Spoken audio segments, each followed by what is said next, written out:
Campbell in Scotland, go.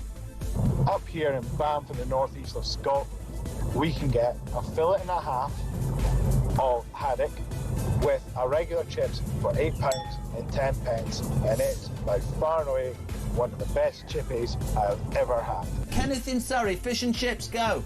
Fish and chips in Ascot, about half a mile from where you used to live, will cost you £12 and 60 pence. Great show. Keep up the good work. That's why I moved, because you were living there. When was the last time you had fish and chips?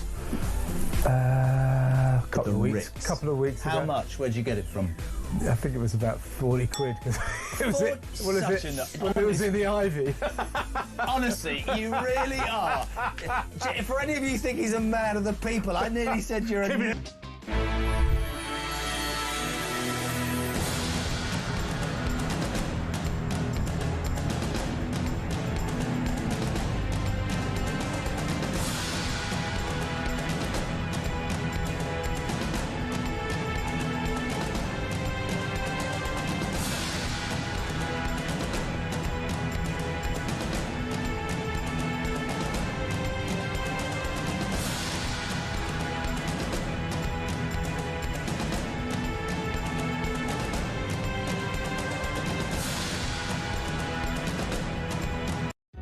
Across the UK, on DAB+, on your smart speaker, on your smart TV, and on your side. This is Talk.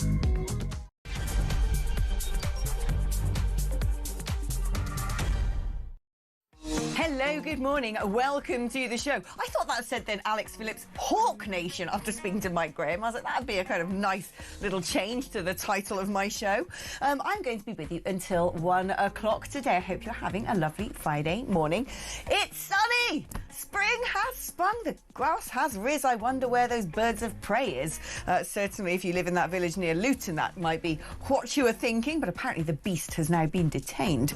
Now, talking about detaining beasts, Donald Trump seems to be on a bit of a trade rampage, and wow, the markets are not really enjoying it, are they? Any sort of instability, and you know what they're like, they get all jittery. Apparently, it's some of the worst market performances, especially when it comes to collapsing of various stock markets since the COVID pandemic. But that is because all of a sudden, where there didn't used to be as many obstacles to trade, there are now a slew of tariffs. Well, what does it mean? Those people looking on might say, is this going to suddenly see a huge uptick in our financial woes because we've got a 10% tariff levied against us? We've come off pretty lightly, actually. And do you know what? We only have that 10% tariff because we didn't actually get rid of all the strangleholds of the EU after Brexit. No, we transferred across a load of alignments and things like that, which means that we've put barriers up to trade against the US. Now, I think what Donald Trump is trying to do is the opposite of what it looks like. I don't think he wants to have all of these barriers to trade. I think he's using this as a tactic to actually generate free trade. Because you look at the response of some countries, such as Israel, who, when America turned around and said, we're going to levy some tariffs against you, my friends, they said, please don't. We're going to take our tariffs off against you. Now, what a lot of countries have done is been extremely protectionist against the United States because, of course, it is essentially the world's biggest economy. Not only is it a huge country, 300 million in its population, it's also been an absolute manufacturing powerhouse, and it's been a financial powerhouse, and it's got huge amounts of prosperity, and countries have said, we can't compete on a level playing field with America, therefore we are going to put up barriers to trade. Donald Trump's come along and said, well, what is good for the goose is good for the gander, so I'm going to do the same. Now, are we going to end up in a situation where we have a doom spiral of retaliatory tariffs, other countries throwing their two-bit in and saying, right, if you're going to put 25% against us, we're going to put 30% against you. And then you essentially have a race for the bottom and no one's trading freely with anybody and everybody suffers. Or will the tactic work? We're going to be digging into that in a lot more detail coming up on the programme. And lots of other news floating about today. So do not fear, we're not just going to be on the economic bandwagon. I wouldn't particularly be the best driver of that carriage because I don't profess to be an expert in the field. Anyway, let's get on with getting on, shall we? And speak to James Price, former Conservative government advisor. Gloucester Babber, as you all know if you listen regularly. Hello, good morning, my darling. Congratulations, can I just say. You've now got a proper missus, don't you? I do indeed. This weekend, I've got a bit of bling on my hand for people who are watching the live stream as well. Very peculiar to have some jewellery on for the first time. I keep kind of clinking it against things and playing with it like I'm Gollum in Lord of the Rings. Oh, well, congratulations. I'm chuffed for you. And, of course, your wife has a wonderful name as well, doesn't she? Absolutely. Another Alexandra. More of them in the world that we can get, the better. Exactly. There you are. And hopefully you'll go on to make lots of little Alexandras and we'll repopulate the planets with anti-woke warriors. Now, let's talk first of all about the tariffs, because the markets have plunged and everyone's strapped themselves in and buckled up for what could be a rough ride. What do you make of Donald Trump's tactics? Where do you think he's going with this? And are there going to be sunlit uplands? It's a great couple of questions there. It's the exciting thing, I suppose, at the very least, is that we're back into the great man theory of history here. You've got Donald Trump upending decades of economic consensus. It's an enormous gamble. It's one he doesn't necessarily need to do. Many economists will be saying he definitely shouldn't have done it. And so it is at the very least going to be noteworthy to see if this is a gamble that pays off. I suppose to steelman his argument, that is to give it the best possible take. He has been consistent on this since the 1980s. He's always cared about trade deficits. Whether he should or shouldn't is another matter. But he's been very clear about this. He campaigned on a lot of this, and that other countries therefore should have taken notice and should have realized that if you have higher tariffs against America than America has on you, that time is over. It's a bit blemmin' rich to hear Ursula von der Leyen, the EU Commission president, saying, we didn't start this. This is really bad. Yeah, you did. Yeah, you did. The point of an EU customs union, as Alex, you'll know well as a former MEP, is a big protectionist barrier around the European Union. And for a long time, tariffs on, say, American cars going into the EU were about 10%, and vice versa, it was only about 2%. And so you can see why Trump would be annoyed at something like that and feel in his gut that America was getting a bum deal on these things. So there's a level of rebalance there. You mentioned Israel, a great example of a country who are saying, okay, fine, enough of this, we'll take down our barriers. And I suppose it will be different for every country to see whether that is worthwhile or not, about protecting their own industries. But as a general rule, I think tariffs are a bad idea. I'd have to say that, or I wouldn't be allowed into various think tanks ever again. And now, it's a bit like me saying, I'm going to go to I've got a trade deficit with my dentist, so I'm going to charge myself 40% extra next time I go to the dentist until I've learned to do my own root canals. On the surface, not a very smart idea.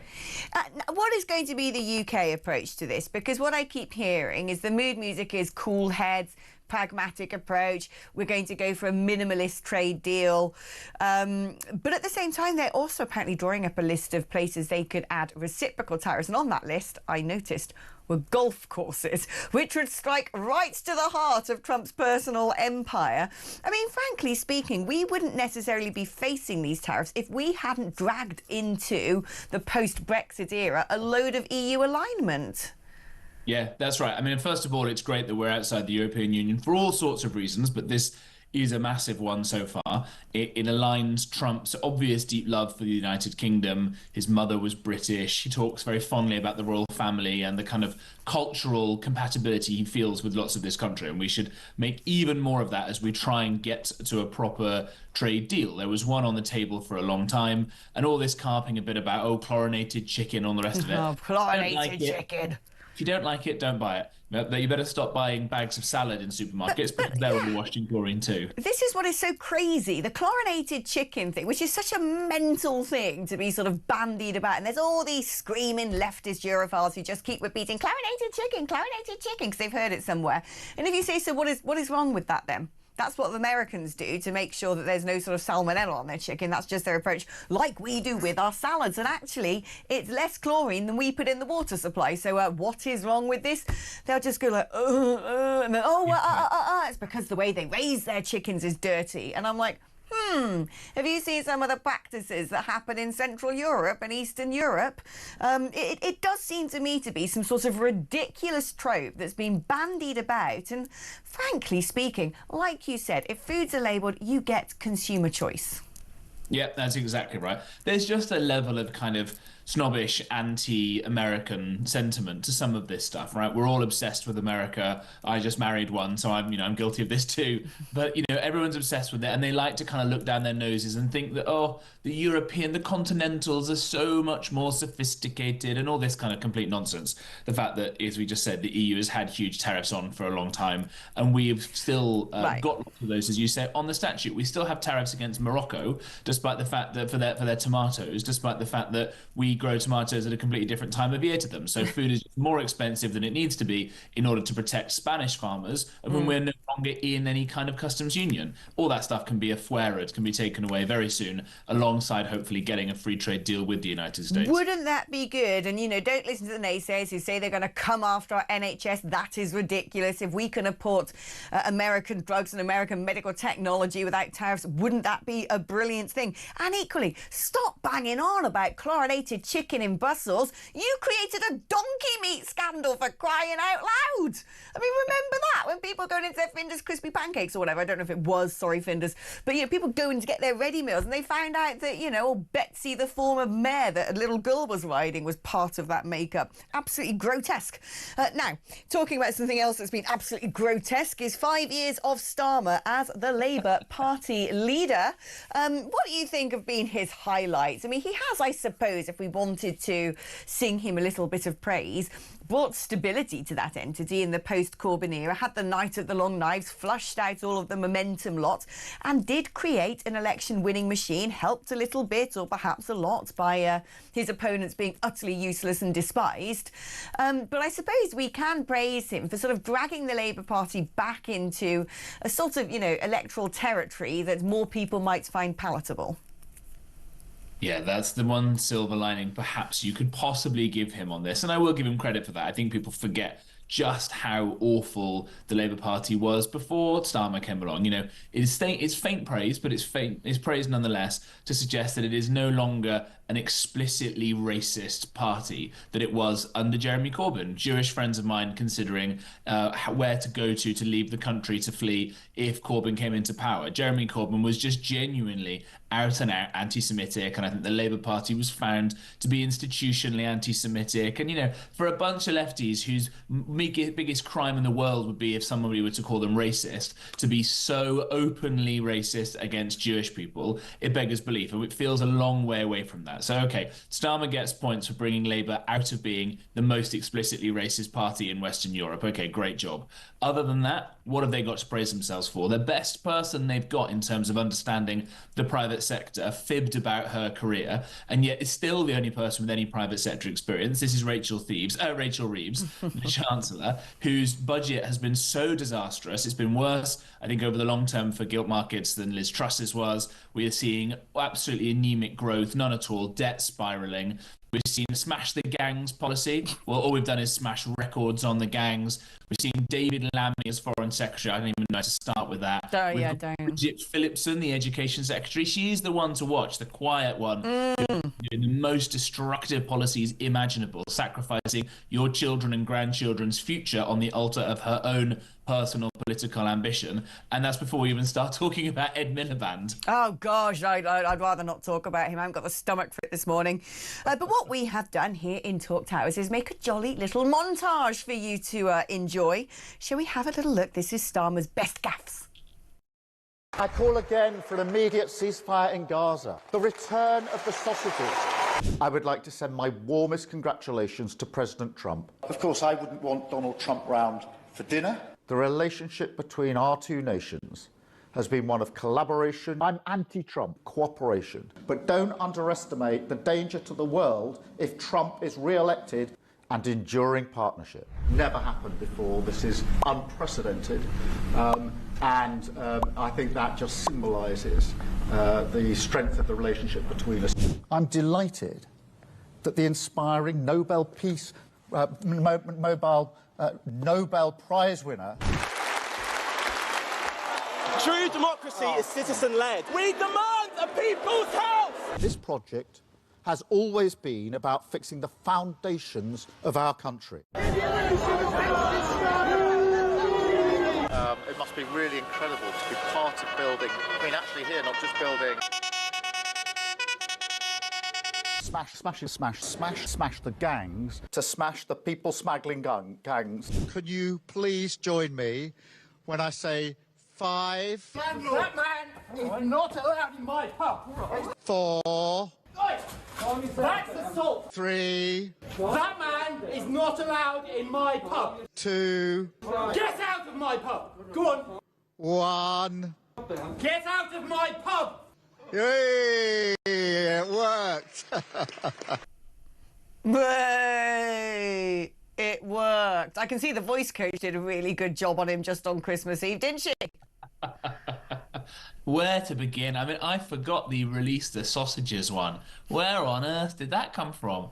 I know he's supposed to be technically a vegetarian, so I wonder if it's perhaps he's sort of wistfully remembering the days of eating. I don't know, he's technically a vegetarian. That makes him worse. Oh, God. Oh, there I was thinking at least he might be a meat eater. Now you've made him a vegetarian. He's like getting even closer to being Hitler. Now, talking... He's either got no ideology on certain areas, which is why things are going so wrong in these ways, and the Treasury officials are getting away with taking away winter fuel payments and scaring people, or there is this kind of hard left streak in him from his younger days when he said he didn't love the Queen or any of this sort of stuff that just allows people in his cabinet to go and do things that are long-term destructive for the interests of this country, whether it's giving away sovereign territory, destroying our farms, destroying our education, making energy the most expensive in the developed world, and all for what? For absolutely no end at all. I'm not sure whether I want him to be an evil left-wing zealot, or it's scarier that he's got absolutely no beliefs whatsoever. I know, it's quite difficult to decide which camp he's in. I'll tell you what, though, the Americans are absolutely obsessed with free speech, and apparently any sort of deal they do with us will be with reassurances that we're going to get free speech back in Britain. So bring that little battle on, I say. Now, I want to talk about our young people, because there's something very wrong with them, isn't there, James? I don't want to degrade them or denigrate them, but you've got 500,000 young people between 18 and 25 who have never worked, and most of them are saying they never want to work because, well, they're just not mentally capable of it. How on earth? Apparently, when it comes to all the young people in developed nations, we've got the most useless, feckless and timid. How has this happened? How have we created a generation of work-shy, anxious, hermit-like creatures?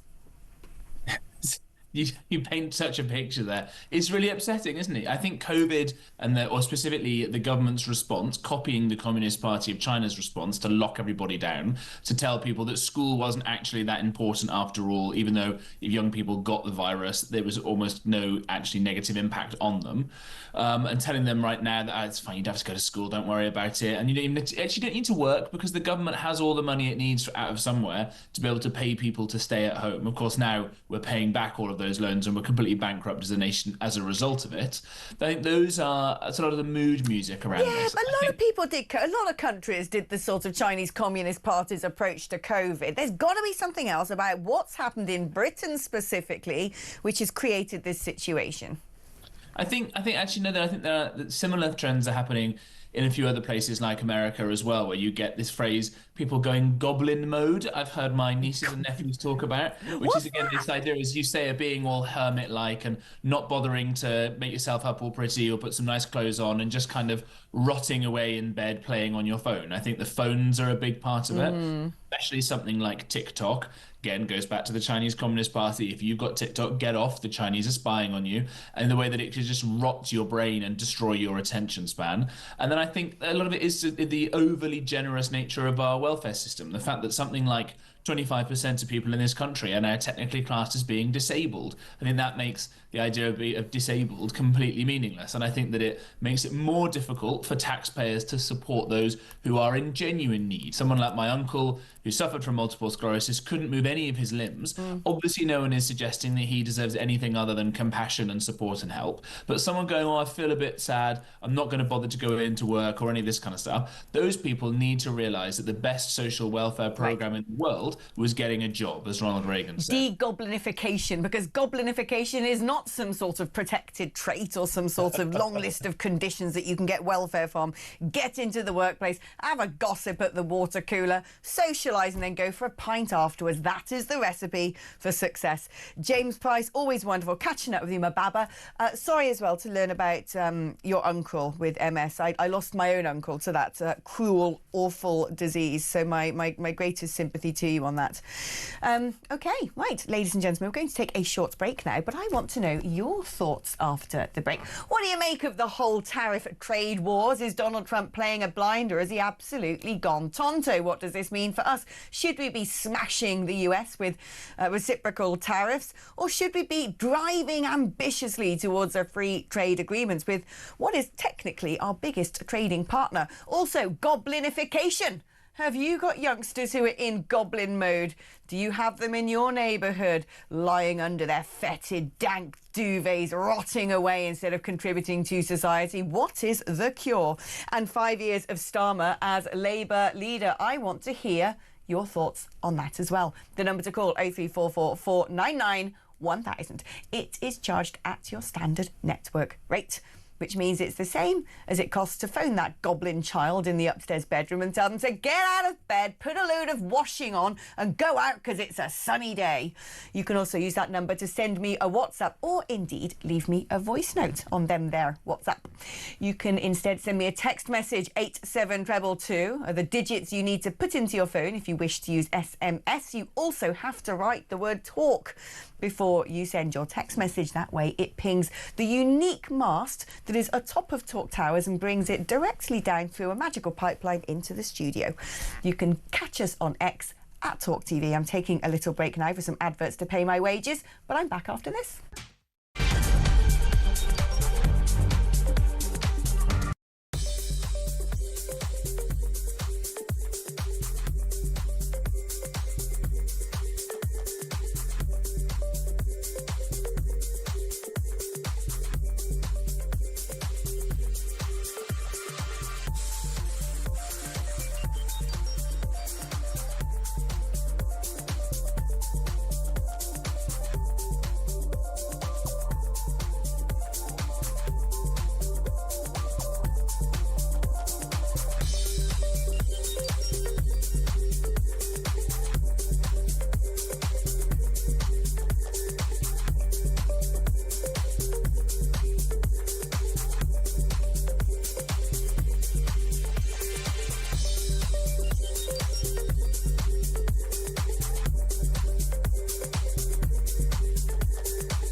We have this suicidal empathy where they're obsessed with immigrants, they're obsessed with everybody else apart from us. They will not accept that if you have, 2 million people coming into the country every year, year in, year out, that the culture, and as in these articles, the word here is cohesion, that all of that will just go by the wayside.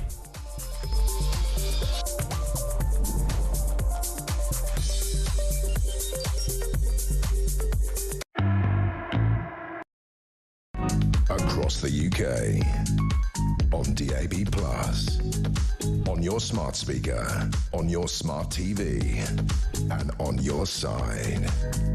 This is Talk.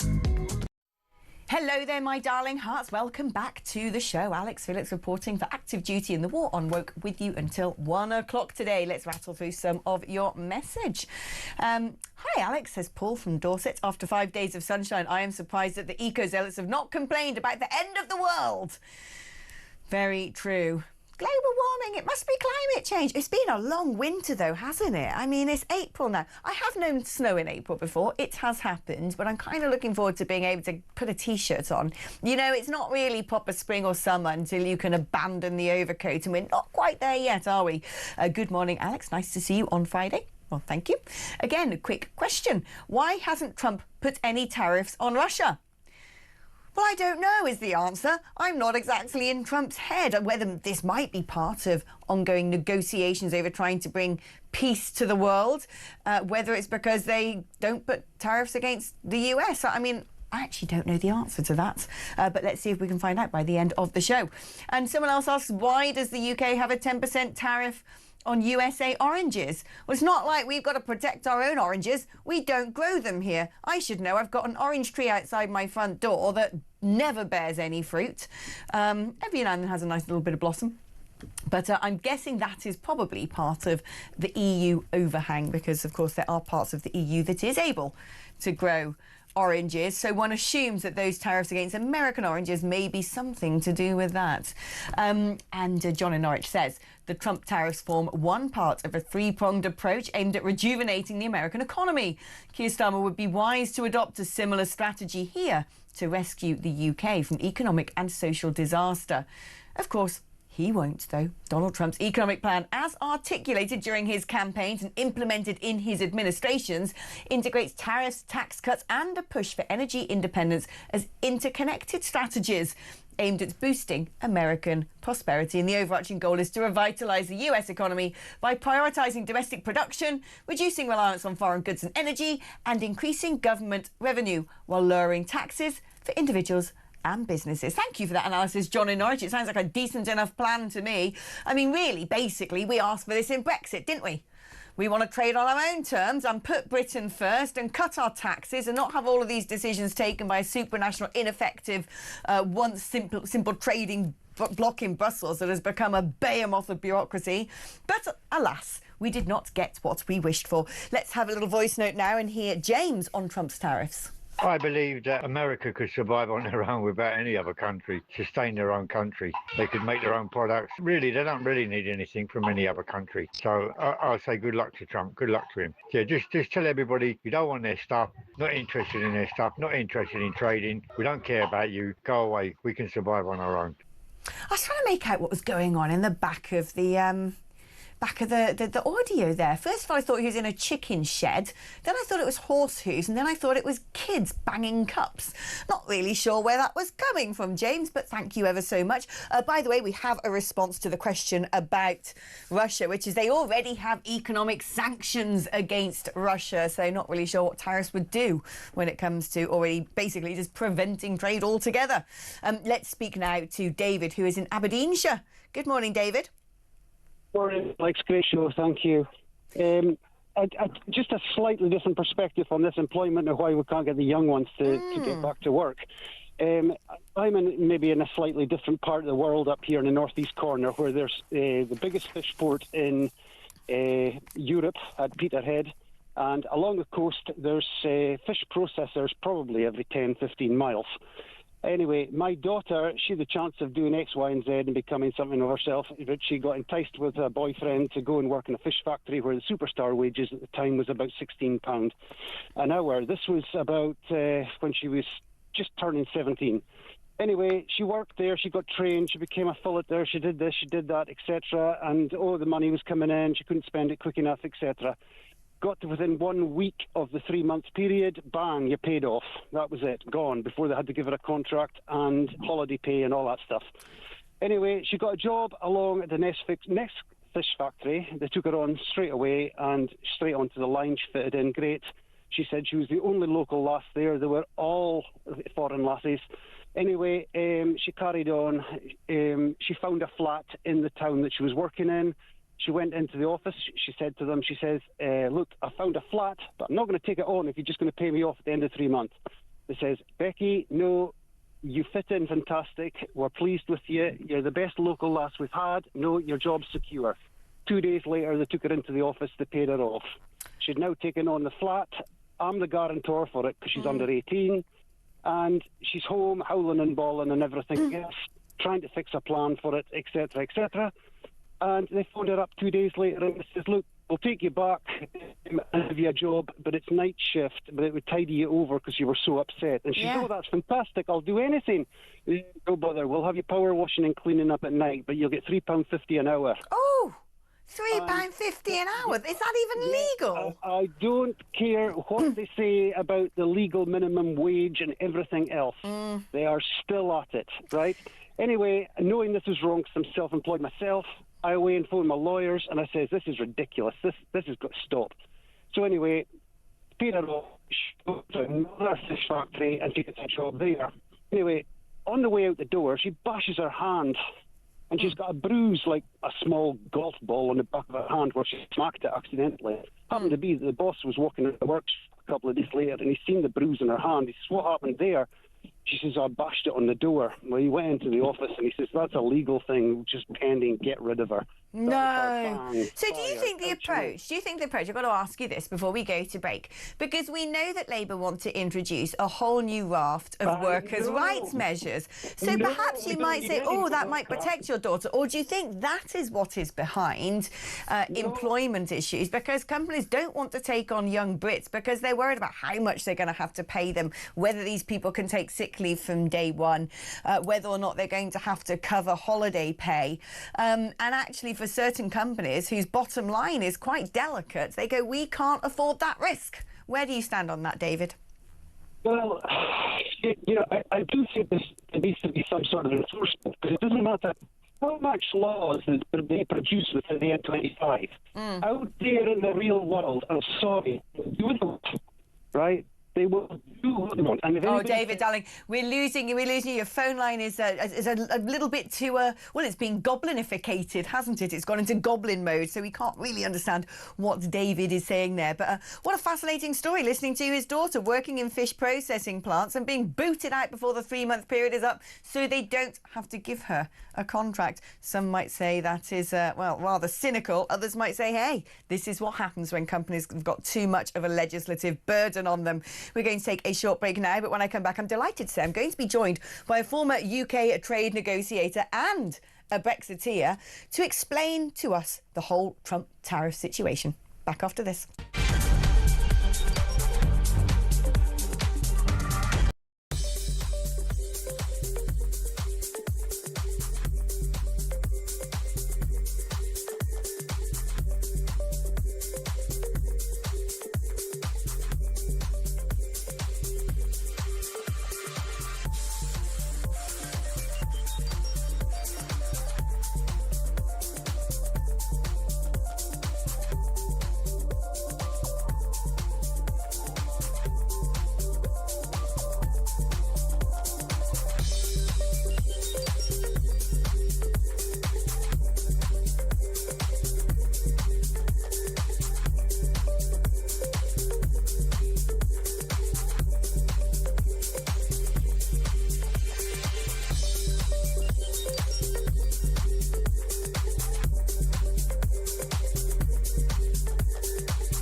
Across the UK, on DAB+, On your smart speaker, on your smart TV, and on your side. This is Talk. Well, hello, welcome back to the show. It is the day after the night before, isn't it? When Liberation Day, all of those tariffs were whacked on trade with America. And the markets have responded with, well, let's say a few slides to say the least. European markets open today, looking a little bit worse for wear as the EU tries to figure out how it's going to grapple with a 20% tariff against its exports to America. Well, let's speak now to Catherine McBride, OBE, because she is a former UK trade negotiator and indeed a Brexiteer. Catherine, the perfect person to have on the show today. Try and explain to us simply what Trump's tactic might be here with imposing tariffs, and if you think it's the right approach. I think it's a very good approach, because one of the problems Trump has always had is that the UK market is very open, and therefore the US market has been very open to other people. And therefore, it was difficult for them to do trade deals because everyone already had access to their market. And so the mercantilists, like the European Union or the China or a lot of other countries, they would never do a deal with the US because they already have access and they can restrict access to their own market for US goods. So, there's no problem.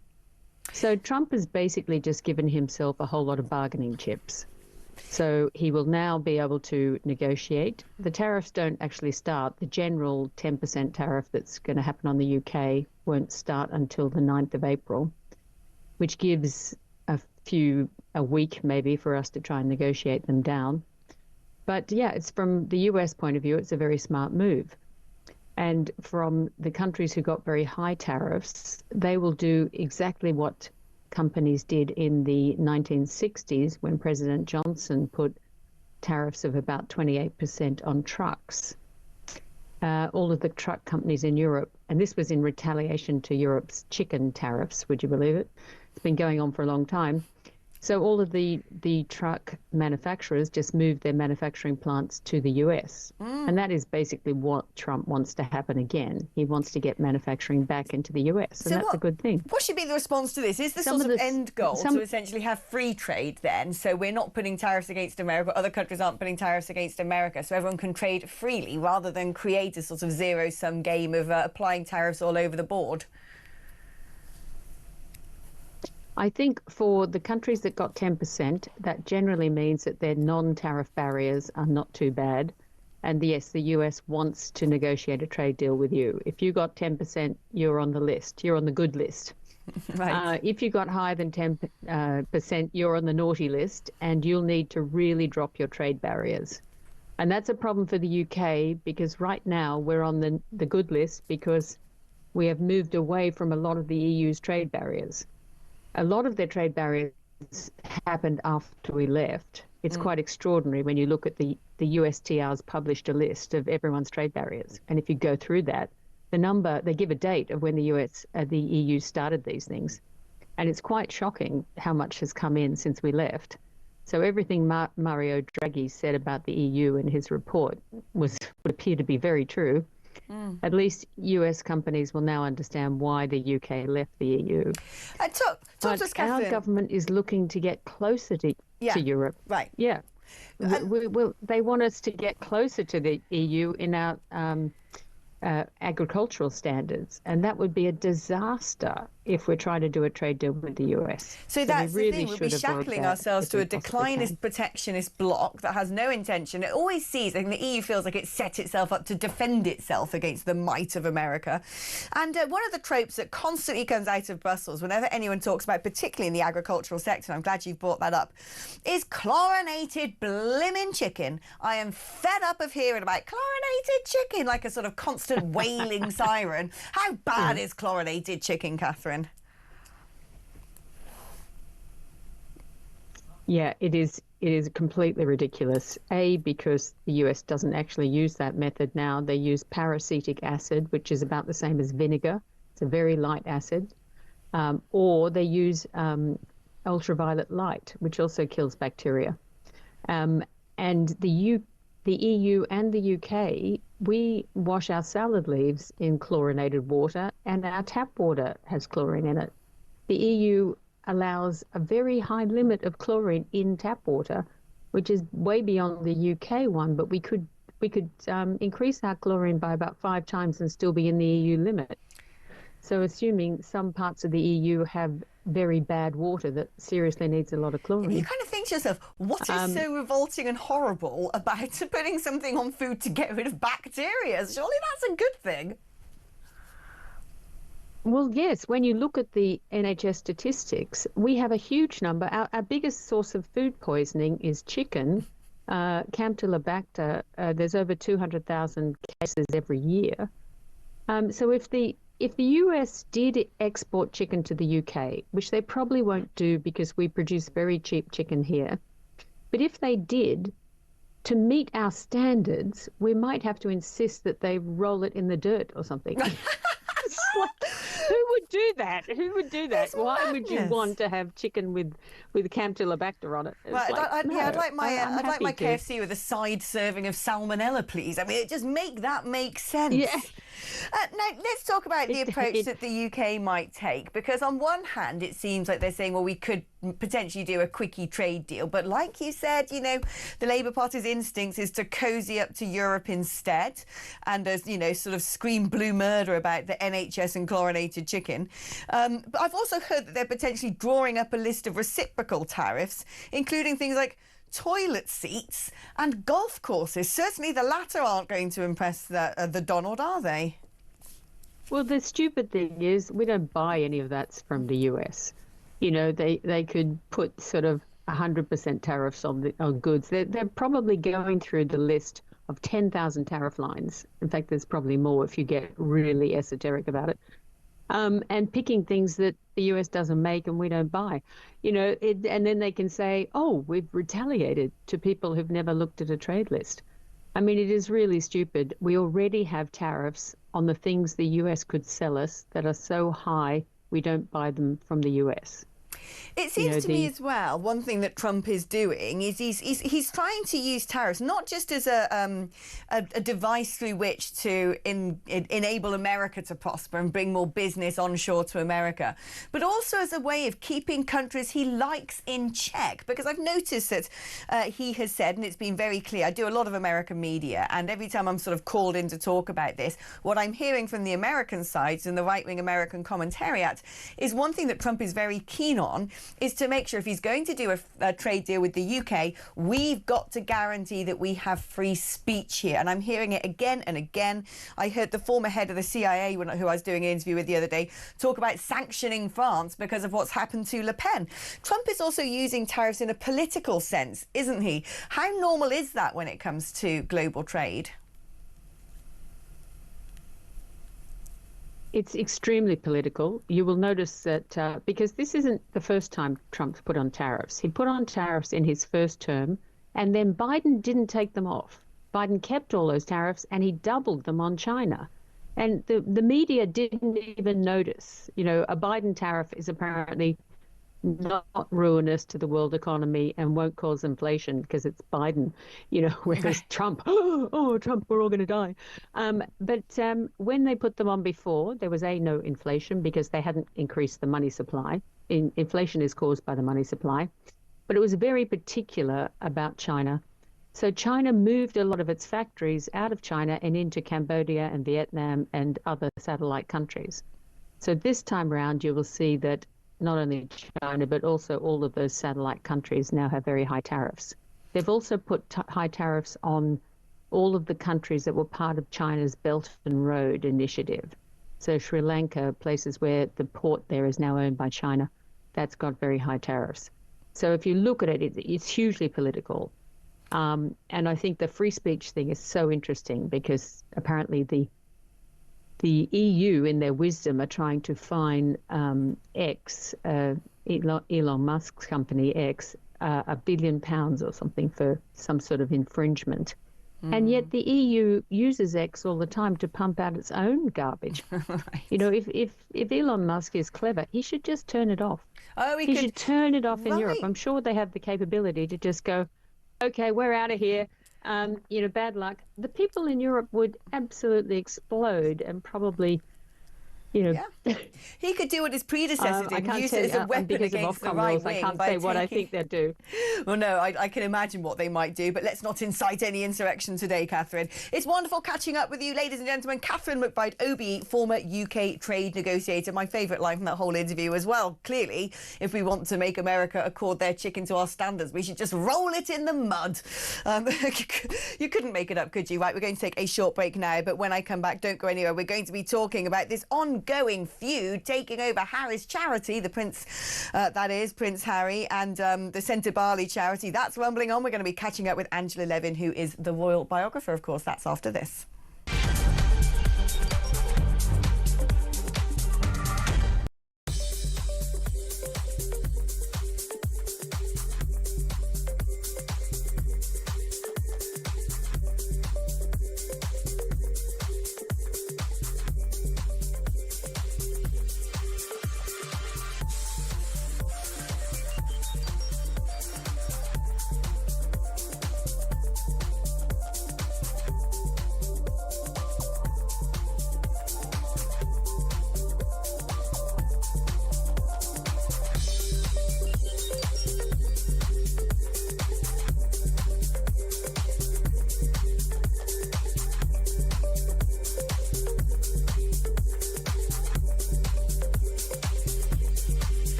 4,000 people had their baby for £3 million.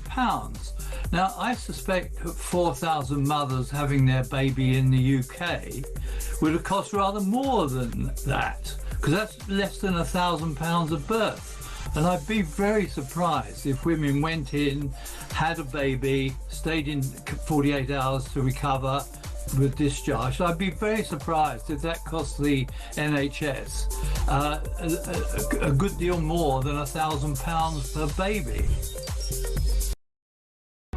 Across the UK, on DAB+, on your smart speaker, on your smart TV, and on your side. This is Talk.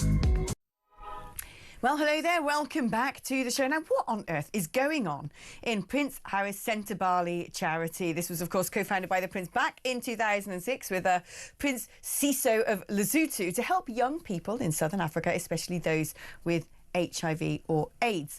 And it's all got a bit nasty, hasn't it, with the former boss of that charity basically saying that Prince Harry is a misogynist, a racist, that she was forced to defend Meghan after some sort of weird, uncomfortable looking photo shoot at a polo match, and saying, no, I refuse to be brought into the whole Meghan propaganda train.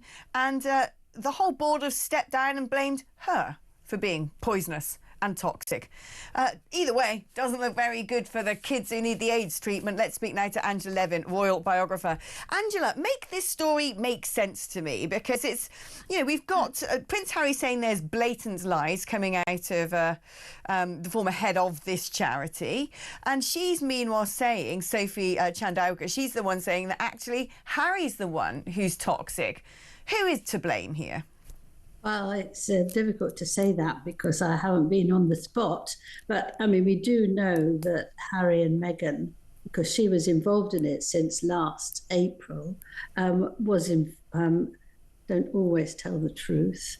On the other hand, I don't know this woman. I know she's very well educated, and her family gave the third largest amount of money to the charity. I mean, she's been told that the thing is that she hasn't done anything and she doesn't do anything and she just spends money on nothing. And so it's very, very difficult to work it out. But I think it is a huge, nasty, unpleasant argument. And as you say, you know, what's happening to the children? How are they being looked after? But I know Harry, he seems to love a big row now. And if he can get to courts and make a noise, then he's very happy. Meghan will tell him off if she doesn't do exactly what she wants.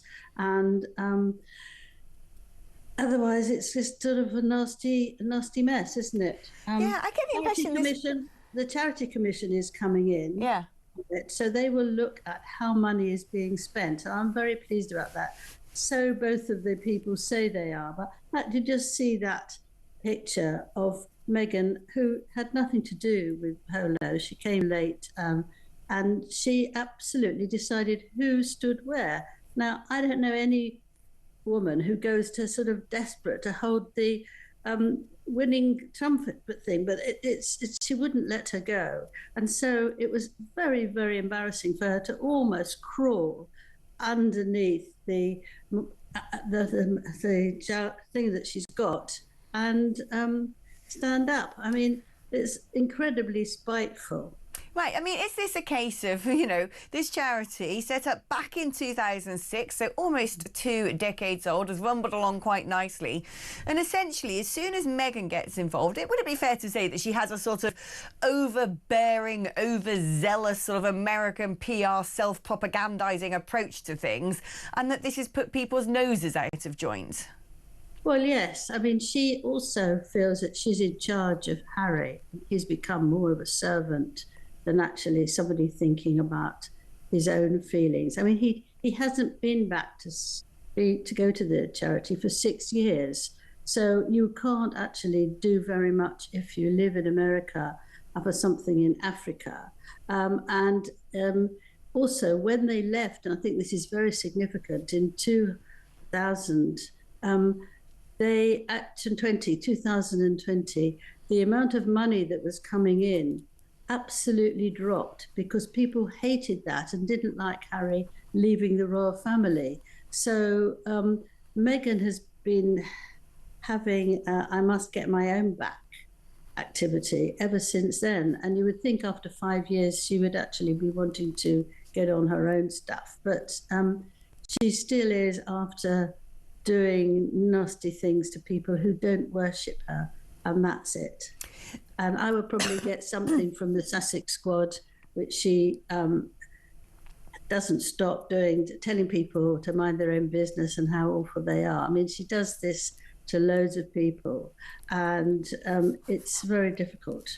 I mean, how difficult is Harry, though, in all of this? Because you kind of get the impression that people don't suddenly radically change overnight. Maybe he has. But has he always been rather petulant and difficult, or perhaps easily led? Well, I spent 15 months with him for his biography, and he was delightful and very helpful, and people absolutely adored him, except for a few occasional moves when he got irritable. But I think that we all should know that if you live with somebody who brings out the best in you, you're fine. If you live with someone who brings out the worst in you, then the whole of you can change. And I think that that's what's happened with Harry. It's brought him out because he will do anything for Meghan. He absolutely hates anyone who says that she's not absolutely wonderful. And at that photograph there, where the Dr.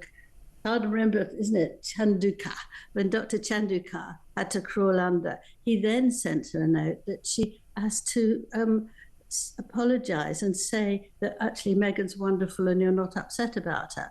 And she wrote back and she said, no, I'm not part of your PR. I won't do that. So he then sent her a very, very disgusting letter. And that's because... Do we know what was said in that letter? Well, it was nasty things, and that's why she said about the bullying.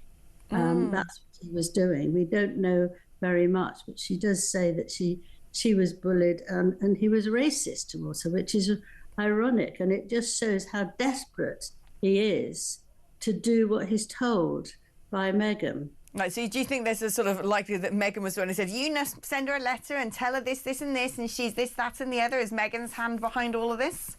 Yeah. I mean, is Harry actually happy with her? Because that's the big question I think we all wonder. If he's sort of, in his Elysian fields, prancing about in Montecito, desperately happy, still hopelessly in love, and whatever we may think of him or her or them as a couple, actually, it's not going to change because they're in a very solid marriage. Or do you think he finds it difficult being with her? Well, he was absolutely over the moon when he first met her. I know all this from being at the palace at the time. And he was thrilled to bits that she was wearing Diana's favourite perfume. And that was the end of it. And he adores her. He won't have a word against her.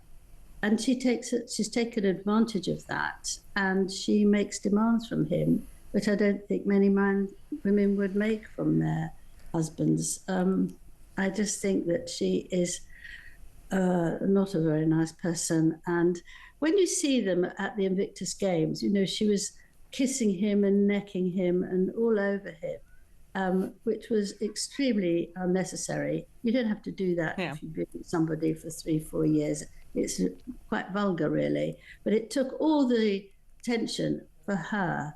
And then the next week, she's saying he's not to come when I'm working. We have separate working hours and we're going to do things. Yeah, it's funny, isn't it? Whenever it's a Harry project, she has to be there, doesn't she? She has to pop up and be in the photo, arms all around him, pouring at him like a love-struck teenager, doing that thing where she looks all doe-eyed, looks up at him like this, which you kind of think, oh, get on. But then when it's her stuff, her cooking programme, her going to visits and sort of charity events, she doesn't want him anywhere near it. In fact, the most you get is a sort of really pathetic, embarrassing, cringeworthy shot of him doing something like looking through the window and juggling. I mean, it's really grim. I think most of us remember that. It was her birthday and she was sitting at her desk and he was outside looking like a poor young boy who actually had nowhere to go and had to sleep in the street. That was the image. I think also you can say of this that she hasn't helped him. Have you heard a word what she said about him? No, she's busy doing her cooking and saying how wonderful she is, and she's selling her clothes and she's selling her cooking, she's selling these parcels to everyone, but they haven't been stamped yet. And so I don't know how anybody's getting these things. This is so wonderful because they're already out. But maybe they're not out at all, because how can you sell things that actually haven't been okayed by the companies? Yeah, no, I don't get it either. I'm certainly not in the market to go buy some as ever jam or whatever it's called. Quite frankly, I can live without that muck. All right, Angela Levin, thank you ever so much for shining a light on what might be going on inside Harry's charity. Who's to blame? Well, in life it seems to always end up to be Meghan's fault. Perhaps it is. Who knows? But anyway, those two still causing ructions, aren't they? And it seems wherever they go these days, rather than be a PR success story, it ends up being a bit of a PR disaster. OK, we're going to take a short break now, but when I come back in the next hour, we're going to be talking about 5 years of Starmer as Labour leader. We're going to be digging back into the fact that more than 500,000 young people have never actually worked. And hopefully we're going to talk about Britain's wokest council, that's Westminster Council, they used to be my council, telling staff to take a white privilege test. I went online and I actually took their privilege test to see how I would bear out. Turns out I'm not that privileged, which is good. I can wear that as a badge of honour in today's left-wing weird world. I'm also going to be talking about the fact that Israel has accused Sadiq Khan of parroting Hamas propaganda. Who would have thunk it? All of that is coming up after this. Go put the kettle on. I'll see you in just a moment.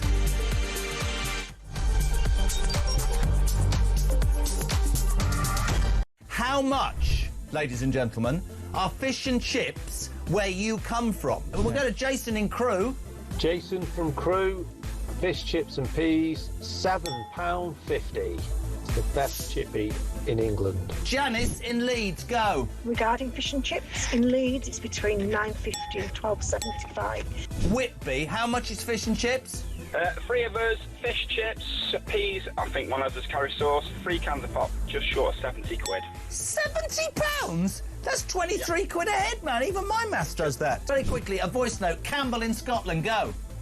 Up here in Banff in the northeast of Scotland, we can get a fillet and a half of haddock with our regular chips for £8 and 10p, and it's by far and away one of the best chippies I've ever had. Kenneth in Surrey, fish and chips, go. Fish and chips in Ascot, about half a mile from where you used to live, will cost you £12.60. Great show. Keep up the good work. That's why I moved, because you were living there. When was the last time you had fish and chips? Couple of weeks ago. How much? Where'd you get it from?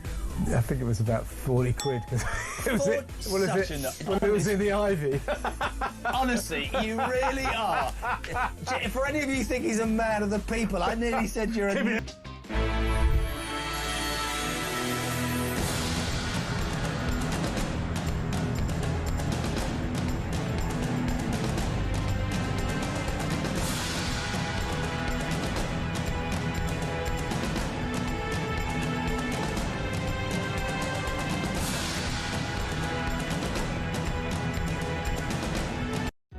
Across the UK, on DAB+, on your smart speaker, on your smart TV, and on your side. This is Talk.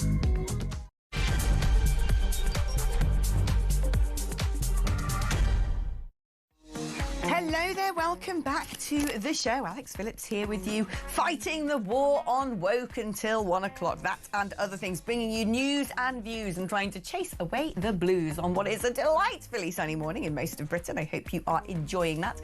Open those curtains and get a bit of UV rejuvenation onto your skin, bit of vitamin D. It'll make you feel so much better. And rest assured that that's it. The worst of winter is hopefully over. Can't say the same so much when it comes to politics, though, can I? Because we're stuck with this government for at least another 4 years, one assumes, and it's been 5 years today of Sir Keir Starmer as the Labour leader. Now, before we go on to our next guest, where we're going to chew over all the big political stories of the day, shall we watch a fun little montage of Sir Keir's worst gaffes? Roll VT. I call again for an immediate ceasefire in Gaza, the return of the sausages. I would like to send my warmest congratulations to President Trump. Of course, I wouldn't want Donald Trump round for dinner. The relationship between our two nations has been one of collaboration. I'm anti-Trump, cooperation. But don't underestimate the danger to the world if Trump is re-elected, and enduring partnership. Never happened before. This is unprecedented. And I think that just symbolises the strength of the relationship between us. I'm delighted that the inspiring Nobel Peace, Nobel Prize winner. True democracy is citizen-led. We demand a people's house! This project has always been about fixing the foundations of our country. It must be really incredible to be part of building, I mean, actually here, not just building. Smash the gangs to smash the people smuggling gangs. Could you please join me when I say 5? That man is not allowed in my pub. 4. That's assault. 3. That man is not allowed in my pub. 2. Get out of my pub. Go on. 1. Get out of my pub. Yay! It worked. Well, one would think the landlord has every right to decide who he wants to bar from his bar. We've just had some breaking news, ladies and gentlemen, while we've been enjoying some of Sir Keir Starmer's worst gaffes. I don't know if you know the story of the woman who stood inside what is now considered a buffer zone around an abortion clinic saying, "I'm here if you want to come and talk." Her name is Olivia Tisici-Bolt. She's now been found guilty at Poole Magistrates Court of 2 charges of breaching a buffer zone outside the abortion clinic in Bournemouth in Dorset. I mean, there she was, just saying, if you want to talk, perhaps you're not sure you want to do this, if you think you want to change your mind, I am here for you.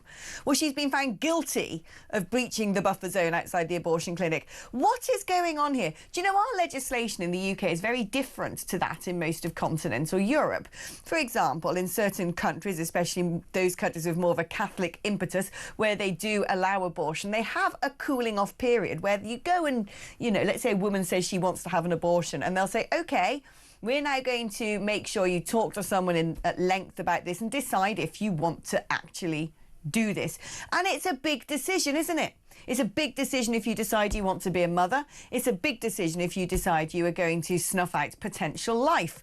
And so I kind of think to myself, someone saying, hey, you want to talk about this before going in isn't necessarily a bad thing.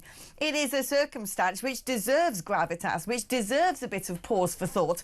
And the whole idea that you must get rid of all of that, I think, is selling women it's selling women a pup, to put it mildly, basically saying, oh, it's easy, you just phone up, make an appointment, in you go, sort it out the next day. These are big decisions. They do need to be thought through. But anyway, that's the state of the UK today. Olivia Tisici-Bolt found guilty at Poole Magistrates Court of breaching a buffer zone outside an abortion clinic in Bournemouth. Right, let's get back into the other news stories of the day. I'm joined now by Lord Robert Hayward, Conservative peer and pollster. Great to have you on the programme, Lord Hayward. Let's talk about 5 years of Sir Keir Starmer as Labour leader. If you were to come up with a sort of headline sentence of what Starmer as leader of Labour is like, what sort of words might you be using? I think it's probably a case of looking at his first few months of government. And there's no question it's the most unpopular incoming government that this country and most countries have ever had. And that, unfortunately for him, summarises his 5 years, because he set out to become Prime Minister, he's become Prime Minister, and it's been a pretty awful experience for him and for the country. I mean, why is that? Is it that he's dull? Does he lack charisma? Is it that he's technocratic? Is it that actually we all get a sense there's a sort of rather mean streak in him, something that lacks empathy and emotion? I don't think it's a mean streak. That's the only word of your comments that I probably disagree with. He does lack empathy, and he's had speech training under very questionable circumstances during COVID. And if I was him, I'd have asked for my money back, because the general message is that he can't convey his message. And as we're chatting, yesterday, the anniversary of his 5 years, Labour lost 2 council by-elections in huge swings. And you said about woke Westminster, one of the Labour councillors has defected overnight to the Conservatives. So it's not a very happy anniversary for him.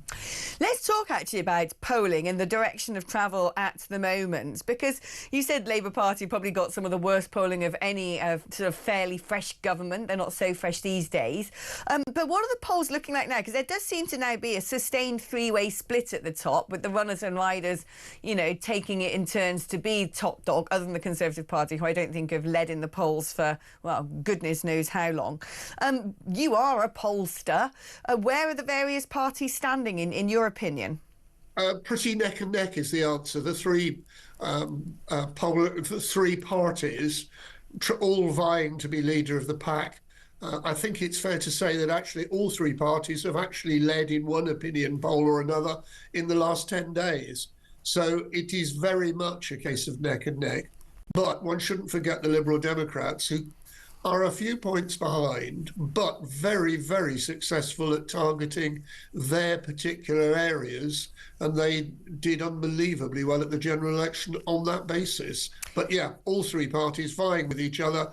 We've got the elections on May the 1st, and we will find out at that point who is actually the leader of that pack, because the reality is opinion polls are not accurate. They are directional in terms of the trend of public opinion. I want to talk to you about, let's say, Reform UK, because a lot of viewers and listeners of this show often message me about Reform UK. Do you think those internal divisions, the fallouts in the party, had any dent on their performance in the polls, or has that not really had any sort of wider ramifications when it comes to the success of that party? No, it's not had any major impact.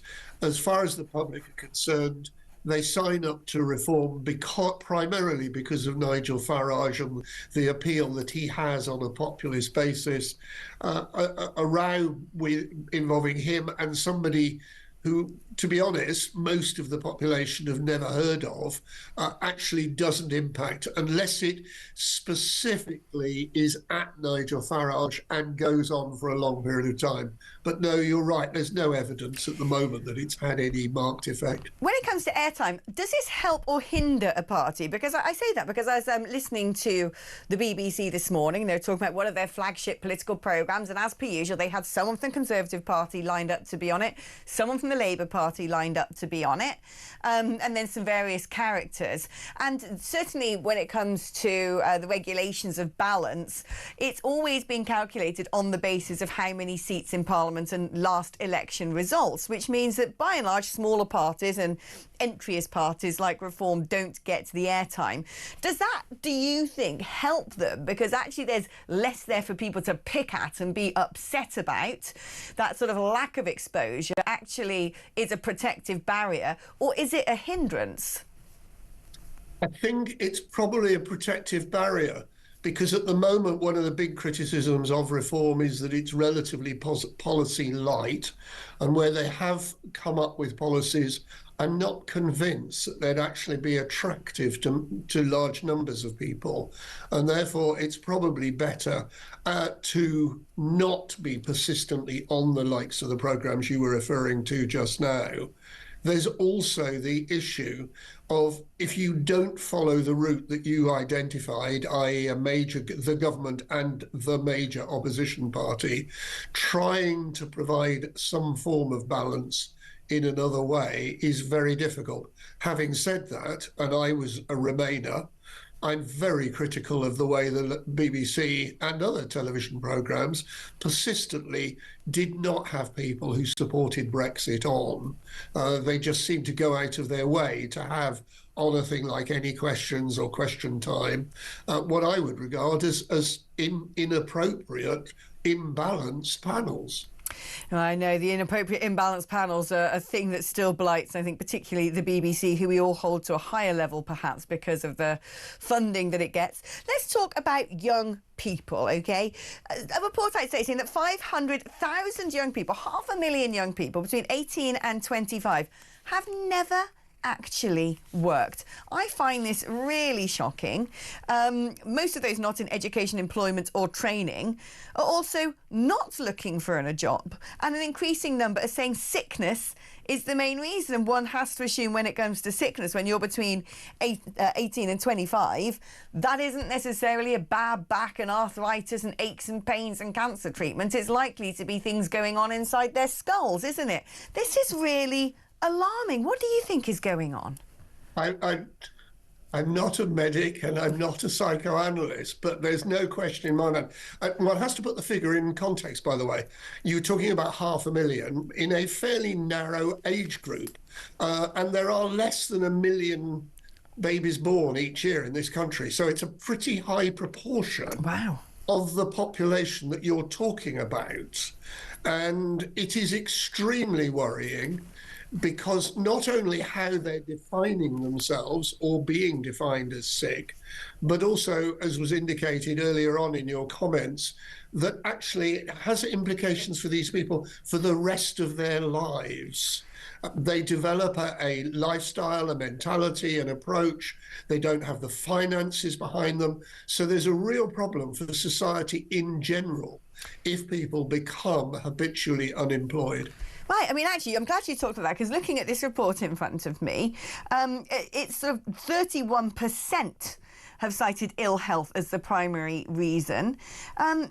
And again, you know, tends to be mental health reasons. If I were, and you're a pollster, you're someone who can look at data and look at statistics and graphs and perhaps draw positive correlations, patterns and trends, it would seem to me that one thing this generation has had in their life that I didn't, the generation above them, is the constant use of technology, of smartphones, of social media, of things that preoccupy the brain and have been proven basically to create spikes in anxiety or change the way that we seek affirmation. And when you've got a third of this generation saying they're too sick to work, to even go to work, are we looking essentially at a public health crisis that we're failing to address? Yeah, I was chuckling just now because you commented about my looking at statistics. Some people might describe me as incredibly sad at the amount of time I look at the statistics, but they do show all sorts of information which you've referred to there. And there is no question that people are identified as being sick in a way that your generation or my generation were not identified, because people have to cope with things. And we will ultimately cope with social media and all the difficulties that causes. And society in general, not just in Britain, is having a difficulty. But the important matter, which you've not touched on, is that other countries do not have the same proportion of people of that age group who are deemed to be sick. Right. And the question you have to ask is why? Why? And the answer is because we have a mentality that says we will sign off, we will support people, which is unacceptable in other countries. And we have to recognise that's a problem and change it. Yeah, I get the impression that something that's going wrong in our country and in the West in general, with people sort of being inundated by various social media things, YouTube videos, everyone's self-diagnosing conditions. Oh, I've got OCD, I've got ADHD, oh, I'm in a toxic relationship, these are the red flags, oh, I think I've got a health condition. We're so bombarded by information that we've become so sovereign in going out looking for any problems we may have mentally, socially, in terms of our relationships, medically, that everyone kind of thinks they're walking around in some sort of doom loop when actually their life's probably okay. Right, stay where you are, Lord Hayward. Let's invite Peter from Worthing into the conversation to join us today. Peter, hello. How are you, my darling? Alex, this is wonderful. I've been waiting so long to speak to you. You've been in my living room on so many occasions, so I feel like an old friend. On the TV, of course. I'd like to sing my Starmer song, which is, if you like, Vaughan Monroe's tribute to the great man. And if you remember the Die Hard films, he always sings at the end, you know? I've never seen the Die Hard film. Believe it or not, I'm one of those weird people who doesn't watch films. But when someone phones me up and says, I'm going to sing you a song live on air, the answer is always, yes, do it. Take it away, Peter. And I've got a friend to help me count it in, all right? Okay, great. 3, 2, 1. Oh, thank you. Now the Westminster scene is frightful, and their policies are spiteful. But Starmer doesn't want to know. Let him go, let him go, let him go. He shows no sign of stopping, though the pensioners are dropping. The economy's way down low. Let him go, let him go, let him go. With the family budget tight, there are just not enough kids being born. But we finally seen the light. So next time we're voting reform, with Rayner, Reeves and Lammy, we've got a triple whammy of amateurs running the show. Let them go, for pity's sake, let them go.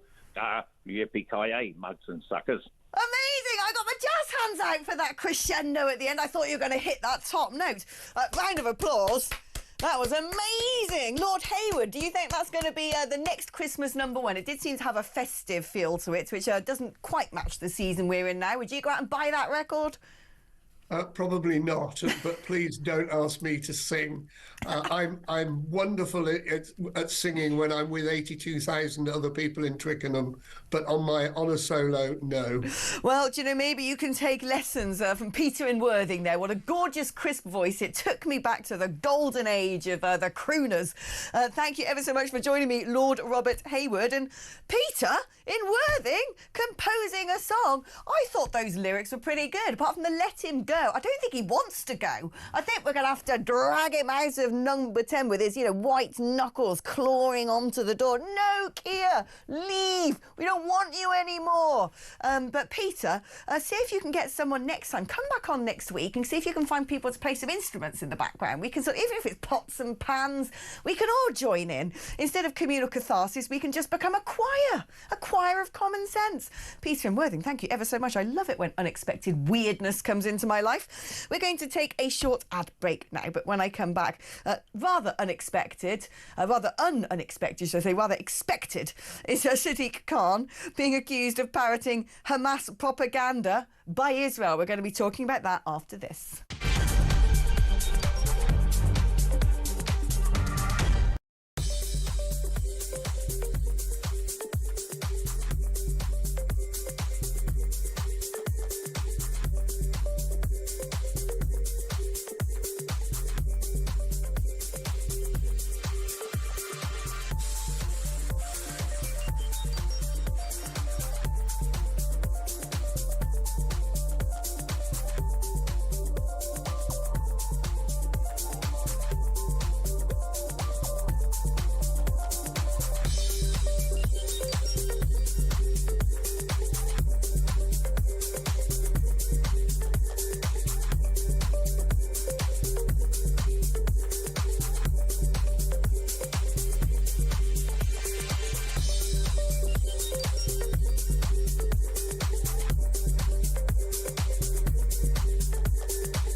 I think there is a brigade of people on the centre-right of politics who argue for free trade come hell or high water. But I think they are missing the point. Over the last 30, 40 years, we've had what I would call unbridled global free trade. And that has been to the detriment, significantly, of the United Kingdom and the United States of America, where we've got very high standards, very high regulations, high taxation. Other countries exporting to us don't have those same high standards.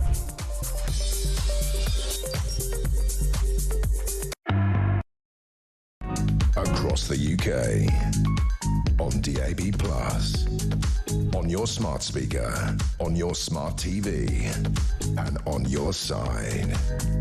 This is Talk. Well, hello, welcome back to the show. Alex Phillips here with you until 1 o'clock today. We had a wonderful little sing-song before the break. I mean, that doesn't happen very often. I want to encourage more of that. I love a bit of creative industry. After all, these are the creative industries, aren't they? And we can become a sort of hybrid talk and music station if more of you phone in and just sing at me. Wouldn't that be delightful? And it might save us from having to talk about Sadiq Khan, which never puts me in a good mood. Sir Sadiq Khan. Honestly, nothing worse has ever happened than him getting a knighthood. Anyway, he's come under fire for this. This year, for many, the usual happiness we feel during Eid will be tempered by the appalling suffering and killing that continues in Sudan and Palestine. More than 50,000 Palestinians have been killed in Gaza as a result of Israel's ongoing military campaign, including more than 15,000 children. While in Sudan, tens of thousands have been killed. Do you know what's instantly got my goat about that? This is something you find them doing. It started at the BBC and it's spreading around the place, which is, I know how to pronounce things properly. Gaza. We don't say Gaza, we say Gaza because it's Britain, huh? Unless you want to do your whole blimmin' speech in some weird pseudo-Arabic accent, I would suggest you don't say things like either and Gaza. You may as well stand up and say, I'm a member of the Ummah and you're not allowed in. I just find it really ridiculous, frankly. But it goes beyond being ridiculous. This stuff becomes pernicious. It does become like a constant rolling propaganda where we talk all the time about Muslim deaths, Muslim problems, the West being horrible to Islam. It's all about the wrong white people and the colonialists, and it's all attacking the poor Islamic world. We're not talking about the Christians being slaughtered, are we? Which is happening on a daily basis in many parts of the world. No, we don't talk about that, usually at the hands of Muslims. It's always about Gaza. Let's catch up now with Jake Wallace-Simons, author of Israelophobia. I can't say that, Israelophobia, the newest version of the oldest hatred and what to do about it. I mean, one thing that we could do about it is silence Sadiq Khan. What did you make of his Eid message? Well, I just didn't know why he had to bring Palestine into it, or rather I did know why he had to bring Palestine into it and didn't like the answer. He, of course, brought it in. It was otherwise quite a nice message showing that Eid was spreading light and happiness and charity and all those good things. But then he had to say, well, of course, we're all grieving the war in Palestine. And he added the war in Sudan as a kind of sprinkling so that people didn't think that he was only focusing on Israel. But of course, we got a sense of what his true instincts were. But, you know, every Ramadan takes place amongst great violence in the Muslim world somewhere, whether it's during the Syrian civil war when 500,000 Muslims were killed there, whether it's in Yemen, which, by the way, is the world's biggest humanitarian catastrophe as we speak, and yet it wasn't mentioned by Sadiq Khan. But the one that really upsets him is the war in Palestine, where the fingers on the triggers happen to be Jewish, on one side at least. And of course, he didn't mention the other side. He didn't mention Hamas once. They are the people who started the war. They're the people who are continuing the war by refusing to release innocent Israeli hostages. And these indeed are the people against whom the Palestinians themselves are rising up in Gaza. You know, the mayor of London praised Londoners for not looking away from the war in Gaza, i.e. continuing these disgraceful demonstrations that take place every week almost against Israel, whereas in Gaza they're demonstrating against Hamas. You know, that's what he should be praising, that's what he should be encouraging in London. People should be taking to the streets and chanting, free, free Palestine from Hamas, because they're the ones who brought this war upon the heads of ordinary Palestinians, and indeed ordinary Palestinians are taking to the streets against them in Gaza as we speak. The whole thing is really deplorable. Do you think this stuff is all part of a sort of, you know, groupthink, the woke mindset, the sort of hitting all those trope buttons because it's so ingrained into him? Or do you think there is a sort of deliberate and cynical coordination when people do this, when they deliberately sort of editorialise their oratory to discount talking about the fact that plenty of Muslims are killing other Muslims, that there are war-torn areas and that it's a more complex situation, and this isn't just a case of the West attacking Islam? Do you think this is an intentional thing? I mean, it's very hard to say, but it does seem to me that, you know, we need to get to the bottom of that. I think it's a cultural thing. I think it's an example of herd thinking that amongst a certain portion of our political world, you know, on the left, Palestine has become a totemic issue. It represents a lot. You know, if you shout about Palestine, what you're really saying is, I'm on the left. And that's why I'm making a deal about this particular conflict. It's become a symbol rather than anything real. And I think that's certainly true in the Muslim community as well, where we've seen the figures. a lot of them, I think it's something like 42% at the last count, didn't believe that Hamas had committed rape and atrocities on October the 7th. And it's roughly the same number of people in the British Muslim community who think the Jews have too much control over the media. So there is a serious problem with anti-Semitism in the Muslim community. Of course, there are many Muslims who don't share those views, but it is a serious problem. And that, combined with the political left, who have taken Palestine as this kind of emblem to which they can attach all of their other woke causes, I think leads to moves like this made by the mayor, where he's trying to play to the gallery. Look, he's a politician. He's trying to appeal to his constituency, and he's bringing the war in Palestine disgracefully into a Ramadan message without mentioning the fact that it was caused and is perpetuated by the jihadi butchers of Hamas. What do we do about this, Jake? Because that's what a lot of people are sort of grappling with at the moment. We've been sort of silenced for so long and it's become such a taboo subject and so difficult to talk about that you're either finding people sort of banning conversation about it entirely, or some people whose approach is, well, what I'd say is pretty radical and not very sort of British in its approach. We do need to have a conversation about the spreading of Islamism, about the framing of this debate, about the lack of integration, about the clash of cultures. We're not allowed that debate. What on earth can we do? Well, I think there need to be three things that characterise our way forward. First of all, we need to get rid of anybody who spreads hate who isn't British in our country. So deport people who break the law, particularly hate speech and incitement to violence, get them out. Secondly, with regard to people in Britain, we need to have a combination of properly embracing and allying with moderate Muslim voices and cracking down on those radical Muslim components in their community. I mean, at the moment, if you're a moderate Muslim who hates Hamas as much as anybody else in their right minds does, and you look at the streets of London and see a whole load of non-Muslims marching in support of Hamas, you're hardly going to be emboldened to stand up to the extremists in your own community. You'll feel by yourself.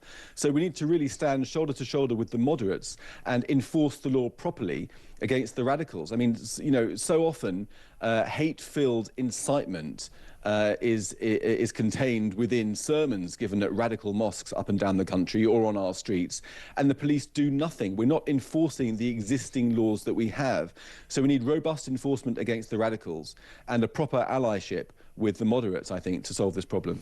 Just before I let you go, actually, what you've just said there, talking about the police dealing with the radicals, has put me in mind of another story that's been knocking about today in the Times, which is about the level of Islamism in prisons and the fact that people are being put in segregation not because they're the Islamists, but because they don't want to join Muslim gangs and therefore are having to be isolated for their own safety. That's deeply worrying, isn't it?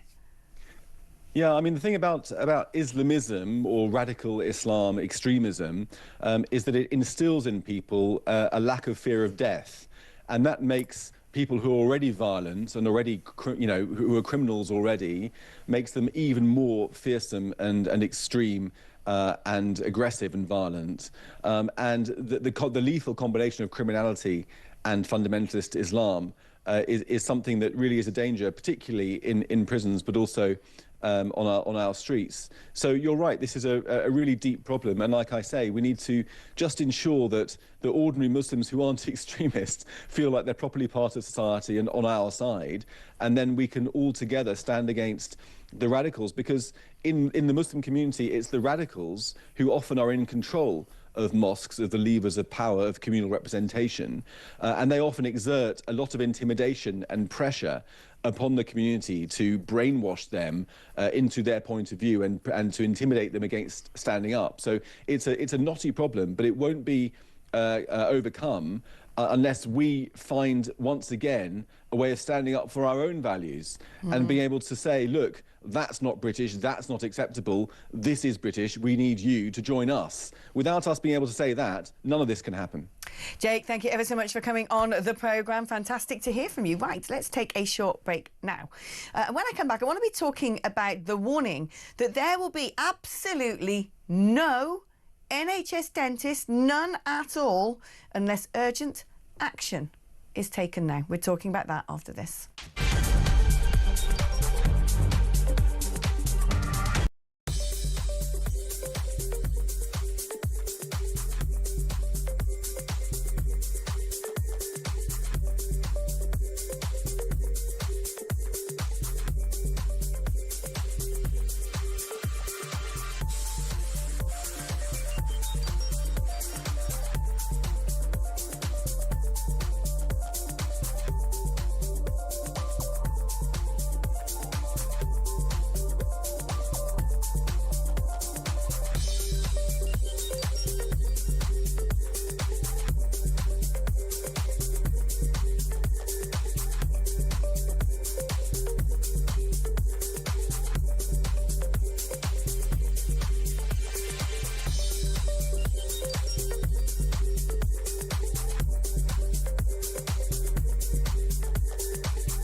across the UK.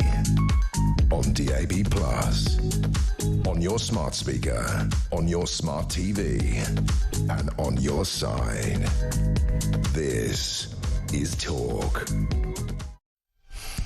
Well, hello, welcome back to the show. I hope you don't need a root canal. I hope your fillings are staying firmly in place. I hope that toothache is not blighting your life, that you can crunch through apples with ease. Because if not, you might find that dentistry is itself not in very good health. Let's catch up now with Myron Senthil-Nathan, who is, of course, an NHS dentist and a political commentator.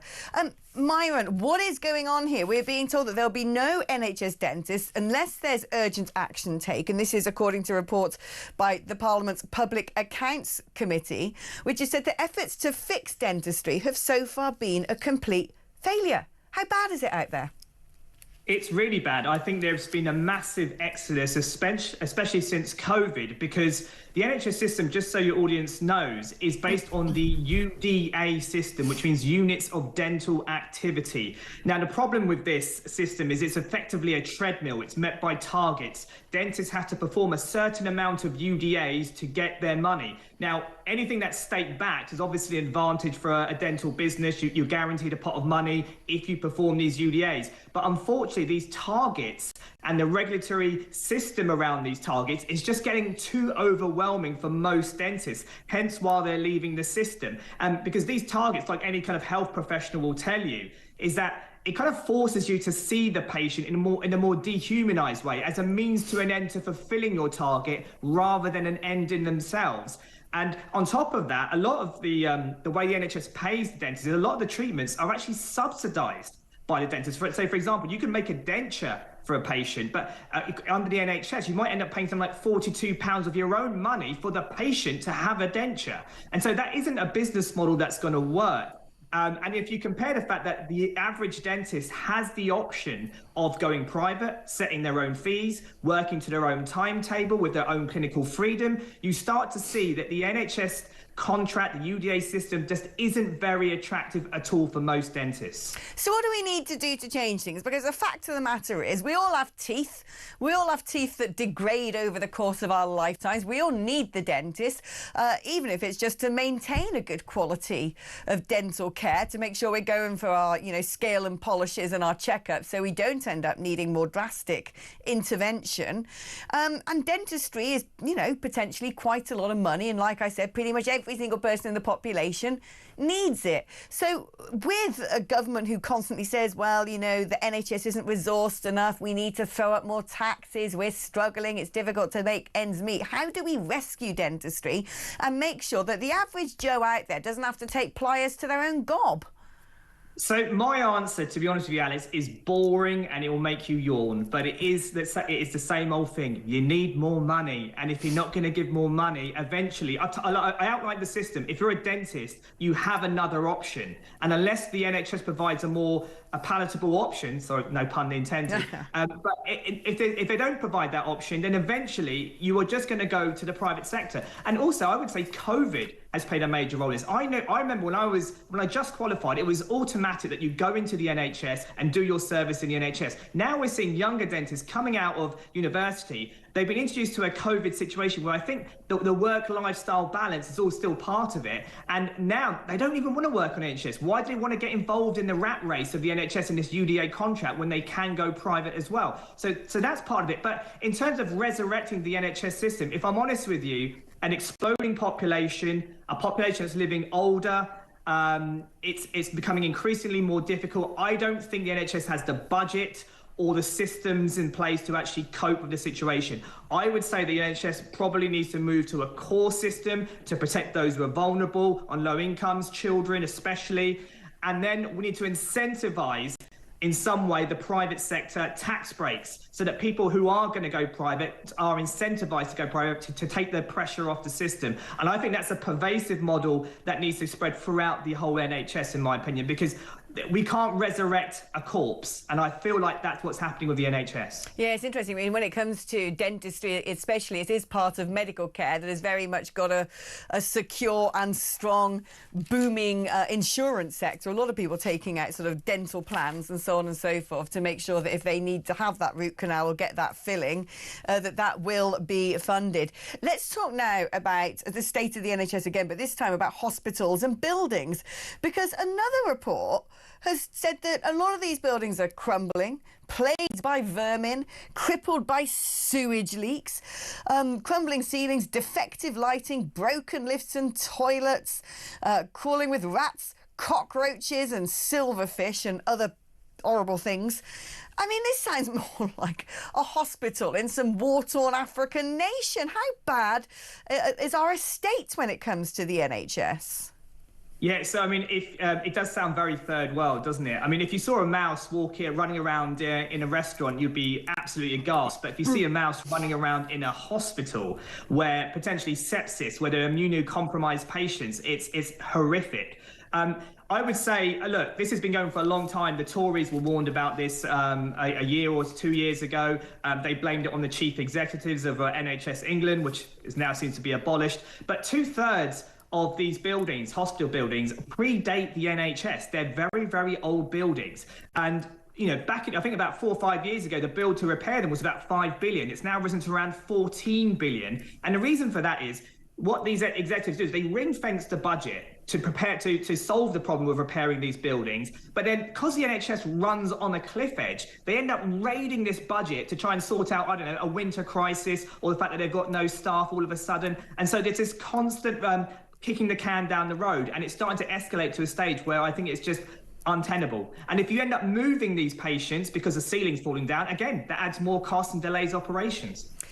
Oh, Myron, what are we going to do? Who's going to actually make sure that healthcare in our country is up to scratch? Myron Senthil Nathan there, NHS dentist, talking about the crisis in dental care, but in the NHS at large. I mean, you kind of think we're a G7 nation. Surely we've got the money to run a decent healthcare system. What is going on? Before we go to break, I have got some breaking news for you, and this is that China has announced it's going to impose retaliatory tariffs on American imports. That is after Donald Trump's Liberation Day levies. Beijing said it's going to charge a 34% tariff on all American goods entering their economy, starting from Thursday next week. The levy is equal to the 34% that was announced by Trump on Wednesday, although the US added this to 20% levies it already imposed on China. So when it comes to those massive economies, America being the largest, China being the world's second largest, well, they're just going for a race to the bottom. This is now a big old tariff war, it seems. How is that going to affect the international economy? Is this going to create global inflation? Are we going to have a huge recession? Is the UK going to be bound up in this simply because we exist on the planet, and every time global inflation skyrockets, well, that means that everything from your mortgage to your energy bills to the cost of goods, because we import so much, all goes up, creating another cost of living crisis. The tariff wars are certainly not going to go anywhere when it comes to those old foes, America and China. So there you go. China is going to impose retaliatory tariffs on US imports. We're going to take a short break now. But when I come back after the break, I'd love to hear from you. You can talk to me about whatever we've been talking about today. What is your take on the tariffs? What do you think about goblin mode and the fact that 500,000 young people have never worked and say they don't want to work because they've gone tonto? Let me know your thoughts on that. What about going to the dentist? Are you having to look in the mirror and grapple around with tweezers and pliers in your own gob? Do you live in pain? Or are you one of the lucky ones? 03444 1000 is the number to dial if you want to join in communal catharsis. Share your stories. Sharing is caring. Standard network rate applies. You can use that number to send me a WhatsApp message instead, or indeed leave me a voice note on WhatsApp. 87222 is a number to send a good old-fashioned text message. But if you decide to take that particular route, you have to write the word talk before your text. That way it comes to me here. It doesn't go to Times Radio or Talk Sport or Virgin, all other partners we've got. It comes to me and me alone. Remember, we're on X at talkTV. You can join the conversation there. I'm going to be back after this little break.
It sounds obviously as though the Tories will go against it, but they've only got about 130 MPs.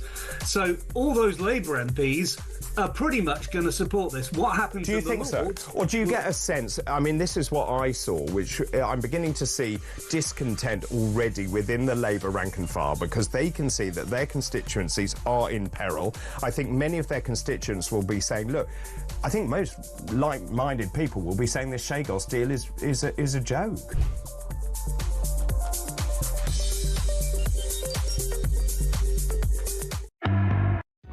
Across the UK, on DAB+, on your smart speaker, on your smart TV, and on your side. This is Talk. Hello there, welcome back to the show. Alex Phillips here with you until 1 o'clock in my normal Friday slot. Loving it, and loving having your company. So without further ado, let's roll out the red carpet for your thoughts and views on everything, shall we? And start off with Georgina, who's in London. Hi, Georgina. Hello, Alex. Hello. It's lovely to speak to you. Listen, I've got a few points, and they're in my head at the moment, and I've got to get them out, or else I'll forget what I'm going to say. So I'm going to have a little bit of a rant. I hope you don't mind. Go, take it away. OK, Sadiq Khan thinks that he's untouchable, and he can't do... And he can do or say whatever he likes. And he gets away with it, which is more than we would. We'd be arrested. He knows that there are many Palestinian sympathisers in London, and he's looking to find more followers to keep him in office. He shouldn't be making any kind of political broadcast on behalf of any problems in other countries, Alex. This is not his job. This is England, and he should use his time to sort out problems here in London. I find it unfathomable why he's giving speeches on Gaza when he should be concentrating on the indigenous population of the borough that he's supposed to be looking after and our best interests. It's a great pity that he didn't show the same enthusiasm or even acknowledge, for that matter, the severe problem of the Pakistani rape gangs within our borough. Oh, that footage. When Susan Hall was trying to challenge him, the Conservative leader in the London Assembly, trying to challenge him over that, he said, don't know what you're talking about. Why don't you explain? What do you mean? It was really provocative. It was nasty. He was trying to trip her up. It was bullying. It was sort of conceited. And you're right. It did show that he thinks he is totally untouchable. I have the veil of protection. Attack me and you're a racist and an Islamophobe, and I'm going to use that to put you back in your place. That is very much his stinking attitude, isn't it? Yeah, well, I'm not an Islamophobe. I've got a lot of lovely Muslim friends who have been born in this country and respect our country. But I do not want a man like Sadiq Khan telling us how we should live, how we should think, what we should do. It's one rule for them and it's one rule for us. And I don't know about you, Alex, but I am totally sick of it.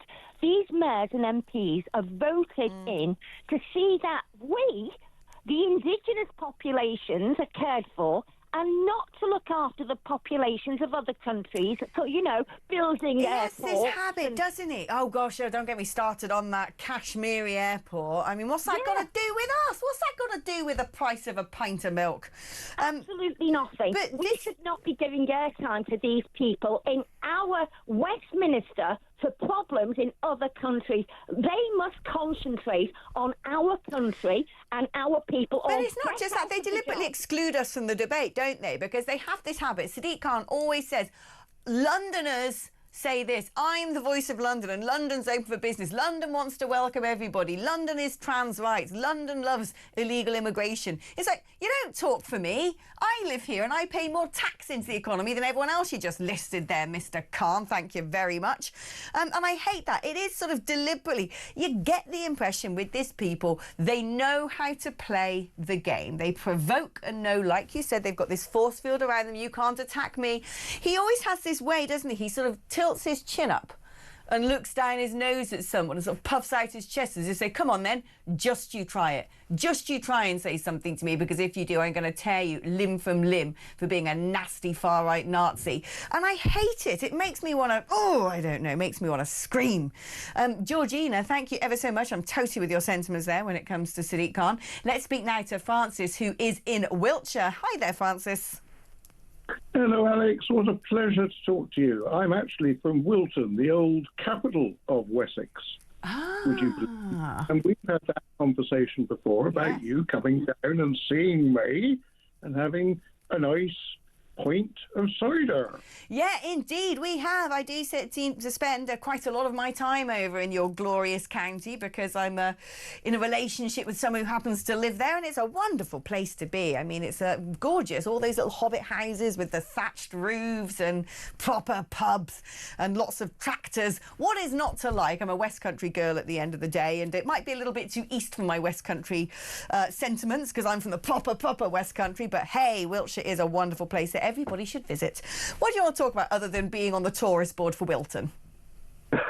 Well, I'm not just, but no, I'm pretty fed up with my council, Wiltshire Council, because they've declared a climate emergency. Oh, gosh. Climate emergency. You know, it's just jobs for this, that and the other. I've now tracked down, with my FOIs, over 50 people now are dedicated to this totally insane net zero. What, just in Wiltshire Council alone? 50 people are working on net zero? Council alone, yes. Oh. I cannot believe it. And what are they going to do about it? It's a Conservative council. It's a Conservative council. Yeah. But, of course, half the Conservatives are bloody Lib Dems. Well, a lot of them do love all of that wokery.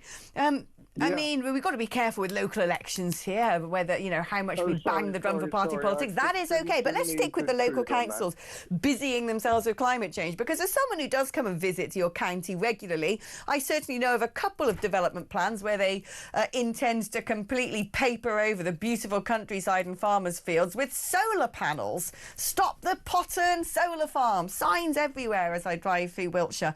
I mean, the people of Wiltshire don't want this, do they? Not at all. And I'm actually possibly one of the few in the UK, a proper climate student. Oh. So I know all about the climate, and I know that CO2 has been completely victimised as the sort of legislated against gas, which is the gas of life. It's not a pollutant. So I've got a lot of work to do, and I'm determined to do it with you and talkTV's help. All right, we love to hear it. A proper climate student. Yeah, now to push back and say that CO2 is the gas of life, it's what sustains us, and we've got to now push back on probably 30 years at least of indoctrination. And what I've got to say about Ed Miliband is not repeatable on this programme. Well, good. Let us not say it, because then I'll be in trouble with Ofcom, and you can enjoy being a climate student over there in Wilton, and I'll lose my job. So, look, Francis. we're according to my studies now, because I do a lot of FOIs across a lot of government departments. Good, I like that. Secret producer. Great. Yep. And what I'm getting close to now is that we are spending secretly nearly 100 billion a year on this complete nonsense. Well, do you know, Francis, keep up your good work. When you finish your research, do send it over to Talk Towers, and we will have a analyst have a look at that. It's always I love people who are busy themselves trying to go after the facts and do their research. It's a wonderful way to be. Francis in Wiltshire, thank you ever so much. Now, after the break, I've got a lovely little treat for you. We're going to be joined by two of my favourite people, Greg Swenson, chairman of the Republicans overseas, and Gawain Toler, former advisor to Nigel Farage. I've had them on together before, and it's always a load of fun. And what we're going to be talking about, amongst other things, is the white privilege test that Westminster City Council has made all of their staff members take so they can go and be re-educated in an Orwellian format. Well, you lucky things, I've actually got the white privilege test right here. So we are going to be testing Greg Swenson and Gawain Toler on their levels of privilege, and you can play along at home. So make sure during the next advert break you get a pen and some paper, and you can tell me just how privileged you may or may not be. Before I go to break, there is some more breaking news. More damning documents linking Prince Andrew to an alleged Chinese spy could well be published today. It's thought the papers may shed more light on what he and his team were attempting to sell with his pitch at the Palace project.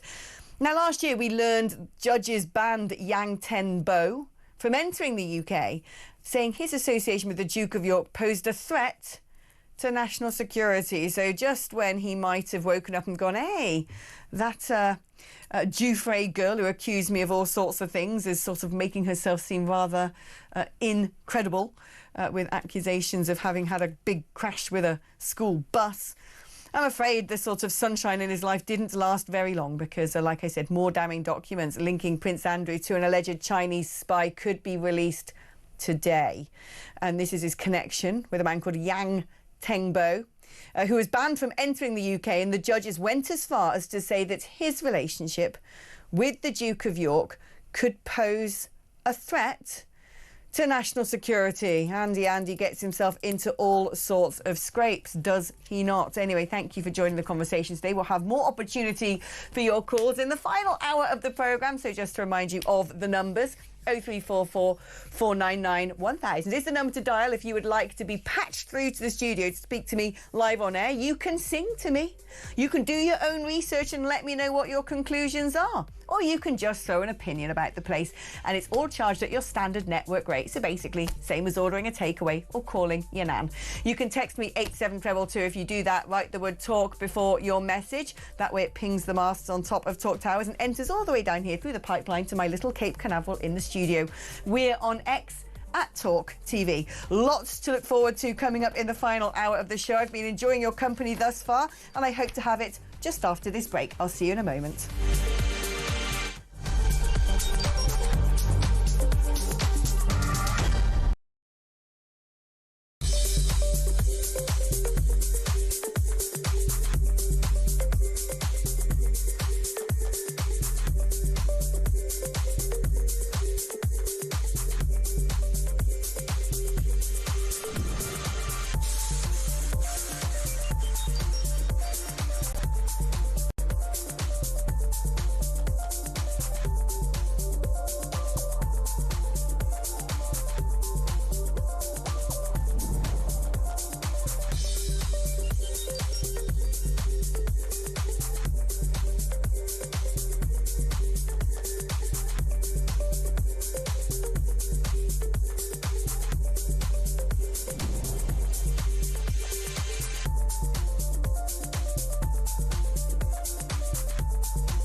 Across the UK, on DAB+, on your smart speaker, on your smart TV, and on your side.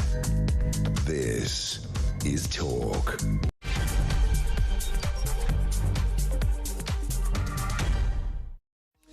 Hello, welcome back to the show. I've been looking forward to this for the last 2 hours. Two of my favourite men. The last time I had these two men on together, we had so much fun.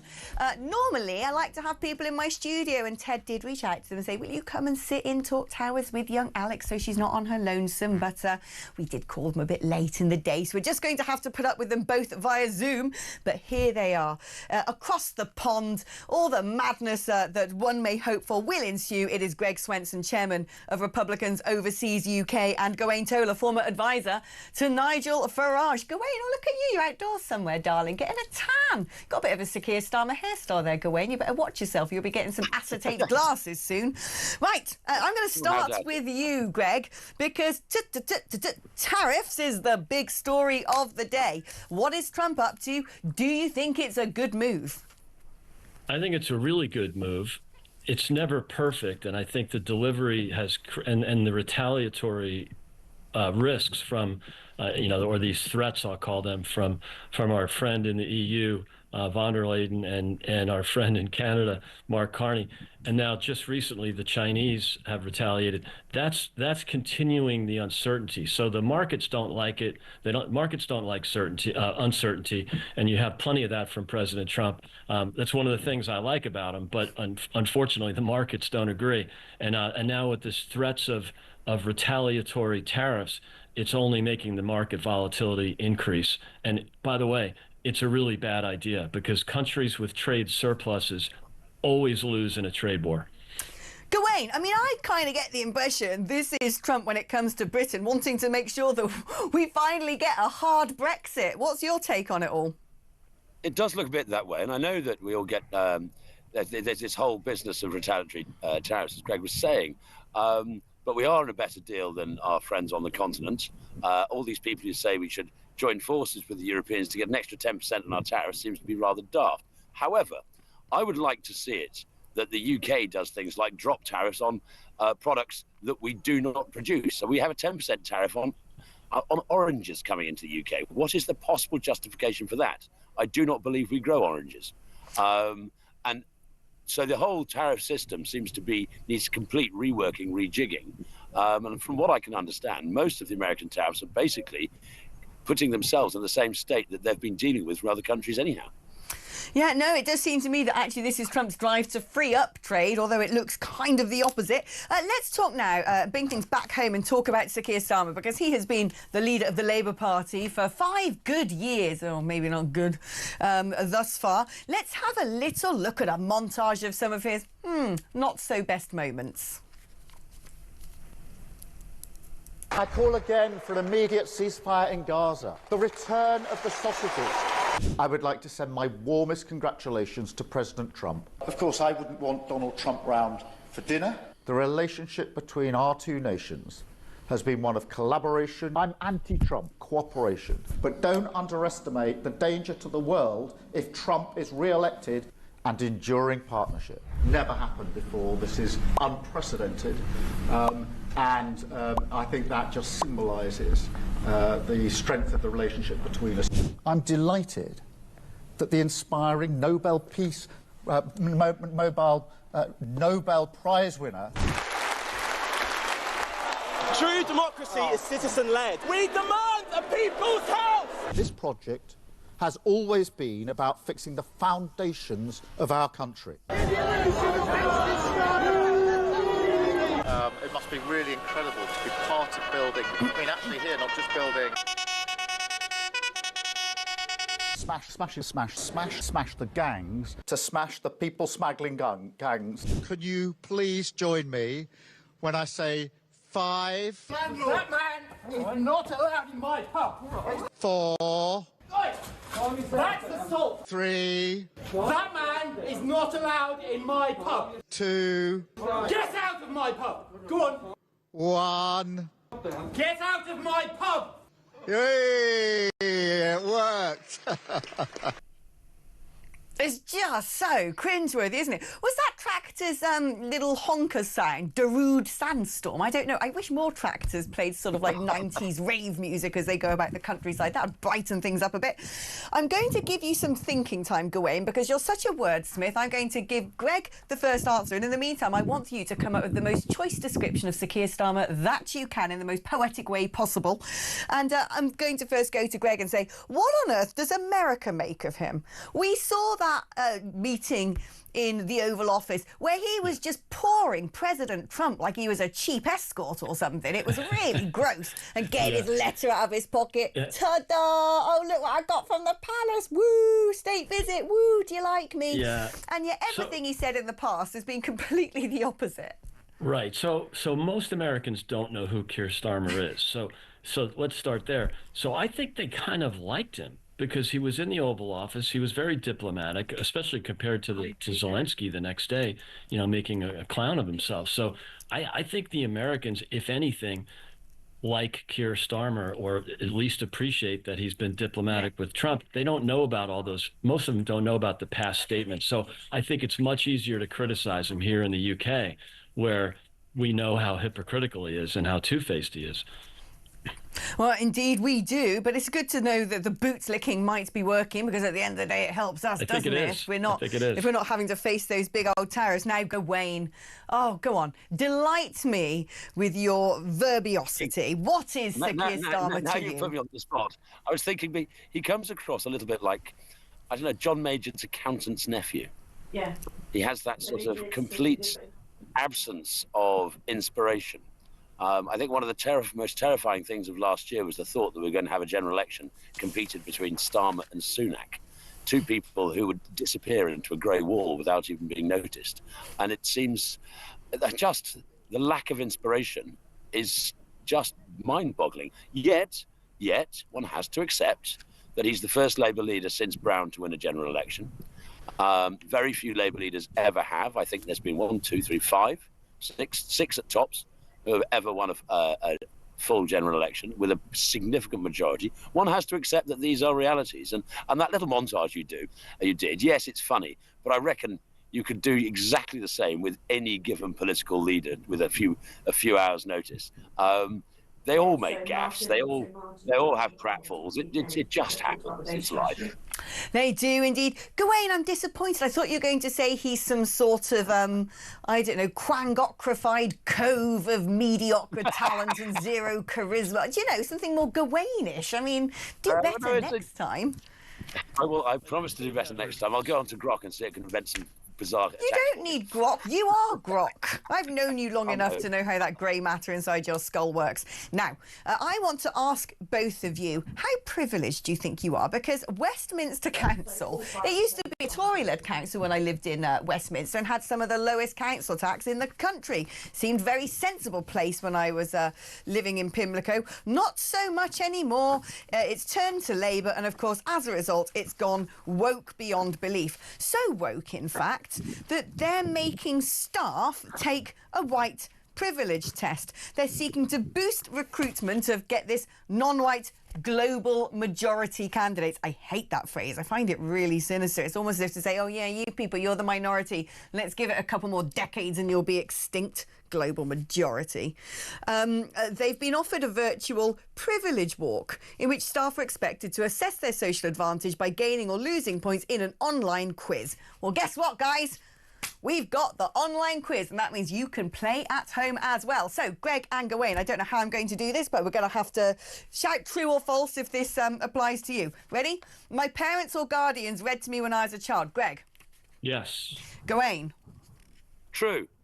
OK, so that's +5 for both of you. I have to take annual leave for my religious holidays. Greg? No. And Gawain? Christmas, come on. I like it. Good, good. OK, English is my first language. I think we know that from both of you guys. I'll answer that on your behalf. I drive a new car. Greg? Yes. Gawain? No chance. I knew that would be a no chance for you. Excellent. I have a designer handbag. By the way, I don't drive the car. I just have a driver drive the new car. Oh, I'm going to add an extra points onto that. That's like double that chap's got points. but that might actually I've got counteract. dozens of designer handbags in my cupboard. Of course I do. No, I don't. Yeah, I do. I bet Greg's wife has a designer handbag. Does your chauffeur even have a designer handbag? Right, plus 100 for Greg. Yeah, that would be a European men's carry-all.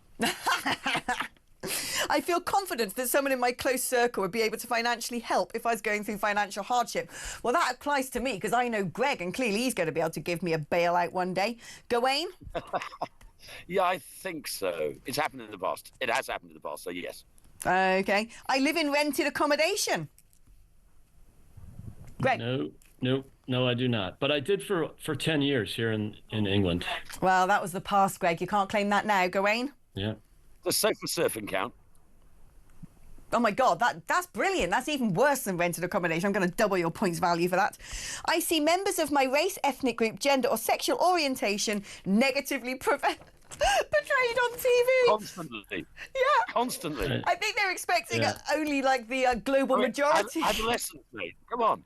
I know. I love that. It's a ridiculous one. I have an illness or disability. I do. Oh, great! I don't claim benefits for it or brag about it. Greg, you need all the minus points you can take right now. I'll take it then. I'll take it. Gawain, do you profess to have some sort of horrible affliction? I'm sure I'm on at least 6 different spectrums. Okay, great, fantastic. I am a carer. Yeah, I flipped on the edge. Yeah. No, Greg can afford manservants. Gawain? A lack of carer. All right. Gawain needs the carer. I think twice about calling the police when trouble occurs. No. Really?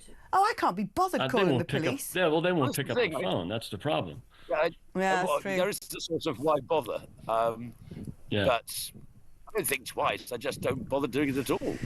Well, that's not thinking at all. There you go.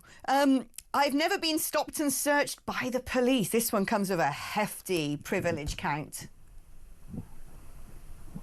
Yeah, I don't think I have. Oh, have you been stopped and searched, Gawain? I bet you have. I bet you've gone to some funny nightclubs in your time and got into some pesky business. I've never been caught. No. Okay, well, have you been stopped and searched, though? Yeah. No. Oh, shame. Shame. I do most of my food shopping at Waitrose or Marks and Spencer. Greg? Not applicable. I bet you go to Whole Foods, yes. don't you? Yeah, whole paycheck, we call it.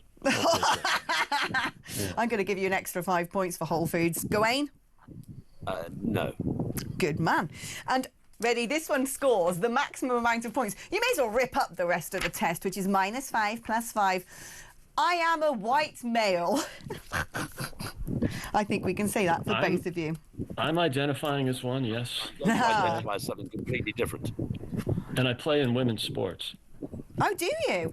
Greg, you are basically the very top of the spectrum when it comes to the most privileged, whitest, disgusting human being on the planet. You should be ashamed. Westminster Council are never going to employ you. How do you feel about that? No chance. No chance. The shame is my grandfather was a New York City policeman.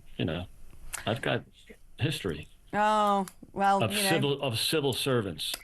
Gawain, however, surprisingly, probably comes out as moderately privileged. Yeah. Do you want to celebrate that, Gawain? I'm massively privileged. I was born English. Oh, what a beautiful sentiment. Guys, thank you ever so much for taking the white privilege test. I mean, this stuff, I'm going to go back to you, Greg. This kind of stuff emanates from America, doesn't it? Should we be putting an import tariff against this sort of critical race theory nonsense? I'm sorry about that, but the fact that they're doing it now when it's so 2021, that's just not trend right now. All the big banks are dropping this garbage. They started even before Trump was inaugurated. So, and he's dropped it obviously in the U.S. government, dropped it in the military, but the big firm, the big business started dropping it in 2024. So, I think it peaked in 21, and I think these guys are in a kind of a time warp. I think they're in a time warp as well. Gawain, how much stuff do you think, stuff like this is out there in our councils? Is it just Westminster Council? It's absolutely up, down, back, back and forth. I wrote a piece in the Express a couple of days ago about a very similar stuff at the DWP, where you don't get a senior promotion unless you have a tick box list of victimhood, and it's just ongoing. The bail and probation service are being advised to take into account people's historic trauma when they're deciding on bail and probation terms. Which doesn't, of course, include the dreadful Normans who invaded my country many years ago, and I feel very bad about that still. Oh, I'm sorry. If you trace my heritage back, I'm one of those sort of cool Vikings that got to France and then came over the channel on small boats. Oh, some things never change. Now, let's talk about something that has changed, which is the mental health of our young people. This is so alarming, so alarming. 500,000 16 to 24-year-olds say that they have never worked, and 1/3 of them say that they can't work because they're sad, because they've got anxiety, because they've got long-term health issues. Is there a similar picture? I mean, I know you're a UK resident there, Greg, but do you reckon it's a similar picture over in America? And what is going on with people? What is going on with the youth? Yeah, I don't know what the numbers, if the numbers match, but it is definitely an issue in the U.S. And by the way, I'm only a UK resident for one more day because there's a massive capital flight with the new tax law taking effect tomorrow. So I am a UK resident, but if the HMRC is listening, I will not be as of tomorrow. Wow, look at that. We're losing Greg Swenson. Well, look, that's the worst thing that the Labour government's brought in. We're going to exploit our 90 days. Big Brother's permitting 90 days for but instead of paying some of my money to the government, I'll pay none. So it's going to be a massive disaster for the Treasury and the economy. It's horrible. Well, there you go. Greg's capital flight, his butler Jeeves, all of it lost to the UK economy because of the Laffer curve.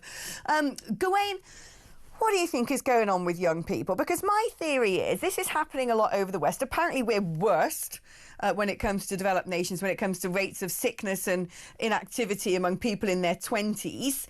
I put a lot of this down to a generation that has been brought up essentially with this rubbish, tied to mobile phones, where they get their sense of affirmation from social media, where they go on doom loops thinking they're all mentally ill and become sort of hypochondriacs.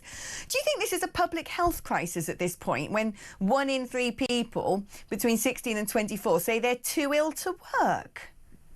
Well, I think it's a couple of things. One, I think you're right when it comes to mobile phone use in the young. And I think Jonathan Haidt has written a very good book on this, pointing out where things started to go wrong is when the selfie camera was attached to a phone. You could just use your phone straight at yourself rather than it made it much easier to take photographs of yourself, and therefore you have this competitive misery. But the other thing is the institutions and schools, you get advantages for having difficulties. You get extra time, you get time off, you get things of this sort. It is in fact advantageous to have a tick list of mental health problems and things of this sort. So the slightest tick and you get an advantage. I know in my own family, my mother-in-law kept on writing to the council to try and demanding that my son was regarded as having certain mental health problems, in order that he got advantages at school. And I had to have a massive row with her to stop it. She wrote to the minister in the end demanding these advantages because she saw it as a benefit for him, because she saw the gains he could get at school. But of course, the message it tells him is scream loudest, do least, and get away with it.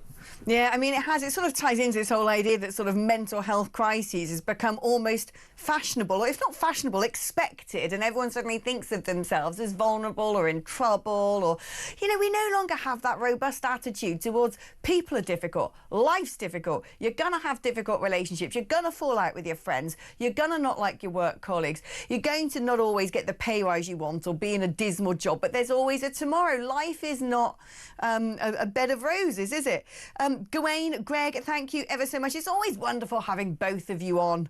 Right, going to go to a short break, but when I come back from the break, I want to hear from you. You can talk to me about anything we've been talking about today. You can talk to me about the tariffs and Trump Liberation Day. You can talk to me about why 500,000 young people have never worked. Did you take my special, well, not mine, Westminster Council's special little white privilege test? What questions would you add to that to find out who really does have a privilege? I would say that you're pretty privileged if someone says there's a specific grant scheme for you because you come from a particular minority that's not available to the rest of the country. Or perhaps I'd say it's a privilege that you're going to get softer sentencing because you happen to be of a different colour skin. Those, to me, seem like baked-in privileges, but, you know, who am I to tell? Right, the number to call, 03444991000. That is your standard network rate. You can be vetted by lovely Alicia, who's waiting to pick up the phone and take down your details. And if you pass muster, you'll be able to join me, at least virtually, in the studio. You can also use that number to send me a WhatsApp message or indeed leave me a voice note on WhatsApp. I do love those. 87222 is the number to text. Remember to write the word talk before your message. We're on X at talkTV, and coming up after the break, it's time for your messages and calls. So don't go anywhere. Pick up the phone, dial me up, and I can't wait to speak to you after this.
I think he would always be afforded a degree of security. He's just got to let people know what he's doing, because I'm absolutely sure he is not going to be left with no security should he come here. But as long as he briefs people where he's coming, what he's doing, then I think it's probably likely to happen. What the defence from the Home Office is as he's no longer a working member of Royal, he comes into a different category. And that's where the grey area is about. But I'm pretty sure that he is never going to be left without security. Across the UK, on DAB+, on your smart speaker, on your smart TV, and on your side. This is Talk. Well, hello, welcome back to Talk, the home of common sense, the headquarters of conversation, of communal catharsis. It's like a big old joint therapy session, isn't it? So I'm going to start off with some of your messages, then we're going to go to your calls. Simon in Essex says, "Hi, Alex, great show, but..." It's always a but. "Please ensure there's a trigger warning before you play a recording of Starmer's voice. Or if not possible, get your tech team to use a voice changer to mitigate the awfulness of the noise." Like, everyone in the Labour Party's got congestion problems, don't they? I don't know what's going on there. Like, why, if you want to be a socialist, you have to talk like that? It's very strange. Penny in Suffolk says, "My hubby has worked on 4 new build hospitals. The £6.4 billion we're paying for illegals, that's worth around 9 brand new hospitals. In 10 years, we could knock all the old ones down and all of them would be new. That's staggering stuff." Someone else has said, Mark, private dentistry is way overpriced in the UK. Going abroad is massively cheaper and good quality. I think you're talking about Turkish teeth there. There was someone the other day who'd gone abroad to get Turkish teeth, and they just had those little sort of like shark teeth nubbins ready for the veneers to be put on. I mean, you're right. I think there's probably in certain countries, there were people, I remember this from a few years ago, there were people actually flying to Ukraine, which of course is a war zone, to get dentistry done. But, you know, be careful if you're going to go abroad, because sometimes people have pretty bad reactions to what may not be top standards of care. Also, side note, I once saw a cow in the south of France, which looks like it had Turkish teeth. It was very strange. Hi, Alex. I live in the north of England. My son is a 23-year-old joiner. My daughter is 22 and at university, and both are working. Some kids are just lazy. But why? Is this a lack of parenting? Are these young people who just are attached to handsets their whole time, who aren't being motivated by their parents? Talking about that, my lovely mother is in the building today. She's come down to visit me for a late Mother's Day, and she's broken into Talk Towers, is spying on what I'm doing. She just came and had a sniff around the gallery and the studios to see what that looks like. I hope she's got a cup of tea. Hope you're looking after Leslie. Marie in Norfolk says, all Starmer should be doing is stop the Chagos deal with Mauritius. Use those billions to buy British steel at Scunthorpe before the blast furnaces are shut, and safeguard steel production for our defence. Give the Chagos Islands to their own people for nothing. Is common sense really dead with this government that doesn't govern? Well, they kind of do govern, or the civil service governs a bit too much. Chagos is an interesting thing. I mean, I think it might be a good idea to just flog it to America, right? There's an American military base on there. Say to Trump, do you want this? You know, China's getting a load of atolls and sandbanks and bits and bobs in the oceans to sort of dominate maritime routes. Do you fancy these islands? You could have those and add it to your list along with Greenland and all the other bits and bobs you want to swallow up. That's what I would do. And very important point about the need for blast furnaces and steel production for our defence. You know, the origins of the EU after World War II was the European Coal and Steel Union, and that was because after they had sort of rampaged each other in a horrible bloodthirsty war, they decided they needed to join forces and combine resources to face off an insurgent Russia. That's where it all began. So steel, very important when it comes to defence. Let's speak now to Anne, who's in Sussex. Hello, Anne. Hello, Alexa. There's so many subjects in a couple of minutes, aren't there? The reason I first rang in was about, are we white enough? Are we way too white? As Minster are doing, and I just take the view that they are now across the country paying huge salaries in organisations for people to focus on diversity. These people have got to come up with schemes to justify why they're there. And, what we're not doing is we're not bothered about the poor white people in our country. Not bothered about the Cornwall is really deprived. The summer trade is fleeting, in fact. Cornwall is a poor area, and I thought we ought to send all the people in the south to the north because it's much cheaper to live there, and we would actually save a lot. Wow, I tell you what, though, I'm a West Country girl, not from Cornwall, but I don't want to be... I do love the North. I used to live in Newcastle. It's gorgeous. I used to live in Durham. My dad's from Durham, actually. But you are right. There is a sort of ignoring what the backbone of our society, the white working class man in particular, is going through. They've taken away his pubs. They've taken away his comedy. They've made it all taboo and not allowed to be said anymore because it becomes a hate crime. They've taken away his manufacturing jobs. They've cut troop numbers. So they've taken away the ability for him to join the armed forces. They've taken away his community and his neighbours who once upon a time he could have a laugh and a joke with over the garden fence, and now they don't speak his language. And they've turned around and said to him, if you don't like any of these things, you are the problem. You're small-minded. You are racist. And this is the thing about DEI, isn't it, Anne? It's basically using our money, our taxpayers' money, to pay for racism. Well, of course it is. And why do they think the hospitals are overfull, the schools are struggling? Because we've also got a lot of people who are living on our money as they've come into our shores.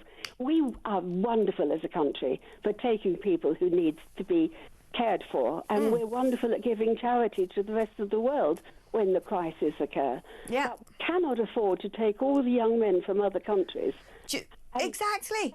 It's become a joke system. Anne, you've teed me up brilliantly for my tease to break. Thank you ever so much. I think Anne needs to get a crystal ball and tell me what the lottery numbers is, because it's as if she knew that coming up after the next break, we're going to be talking about all of these young men being brought into the country that we can't afford to take care of, that aren't contributing to the economy, and the dirty secret, right, of kebab shops who somehow have managed to get on to the government's list of being able to issue visas for skilled migrants, right? How many skills do you need to watch a rotating doner and put it in a polystyrene tub?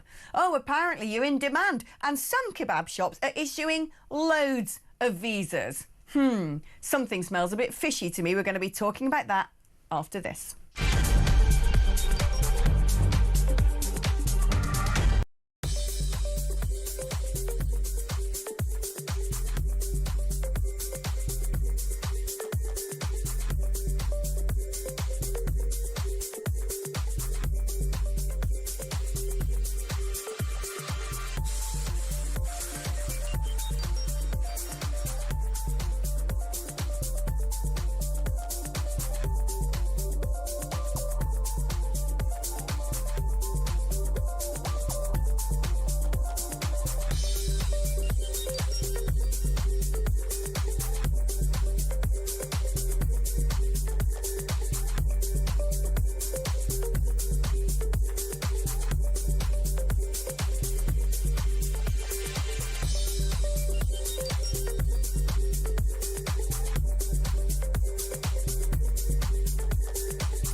Across the UK, on DAB+, on your smart speaker, on your smart TV, and on your side.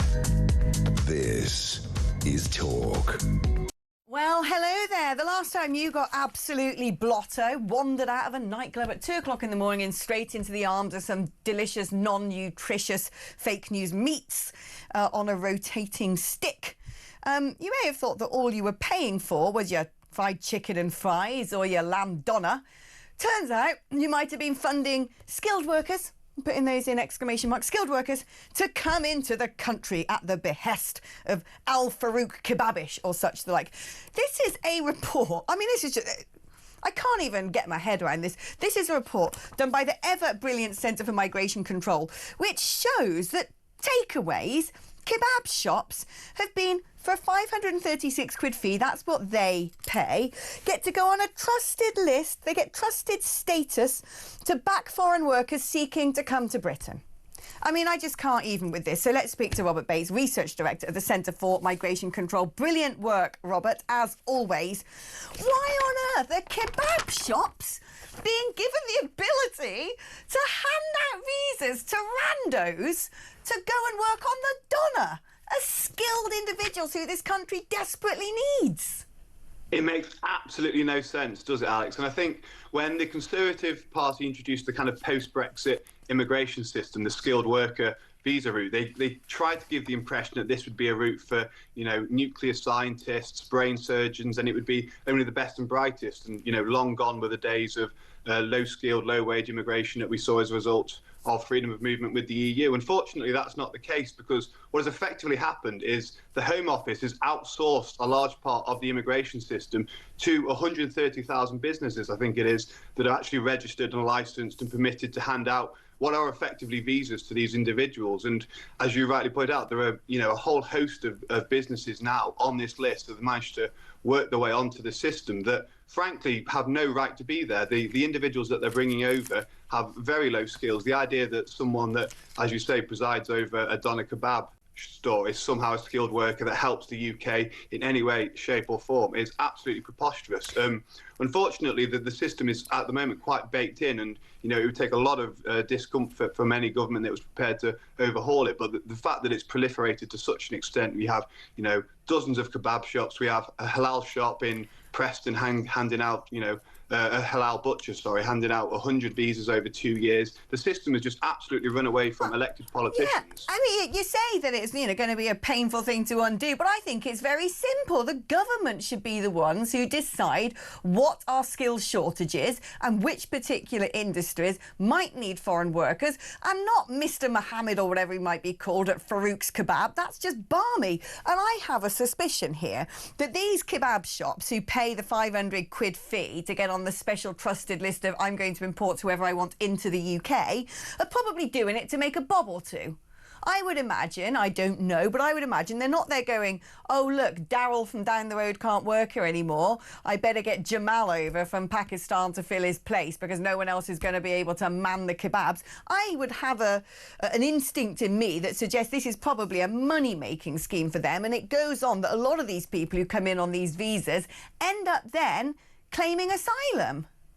You're absolutely right, and we saw some figures a couple of weeks ago, a week or so ago, which shows that the number of individuals that are coming in on a work visa and then within a couple of months of being in the country claiming asylum and therefore making it even incredibly difficult to remove them has shot up astronomically. I think there's also, this whole system is rife for kind of corruption and fraud. You have this process of self-sponsorship where an individual that is currently residing abroad gets one of his mates in the UK to set up a company, issue him a visa, appoint himself HR director, and then over he's coming and bringing with him 2 or 3 others as well. And the Home Office knows that this is going on. The Home Office, you speak to insiders, that they're well aware that there is, rampant corruption going on across the board, and they have strong ideas of which businesses are really doing this. But the reason why I say it was uncomfortable for them is because they don't seem to be prepared to take themselves out of the stasis that they've allowed themselves to drift into, where they actually try and grip the border crisis that is,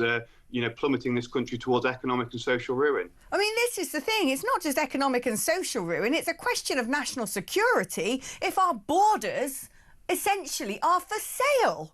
If someone in a kebab shop or a vape shop or a Turkish barber's or one of these souvenir shops that's littering London at the moment, or dodgy language colleges are able to pay 500 quid and run essentially a trafficking racket, that is a question of national security, surely.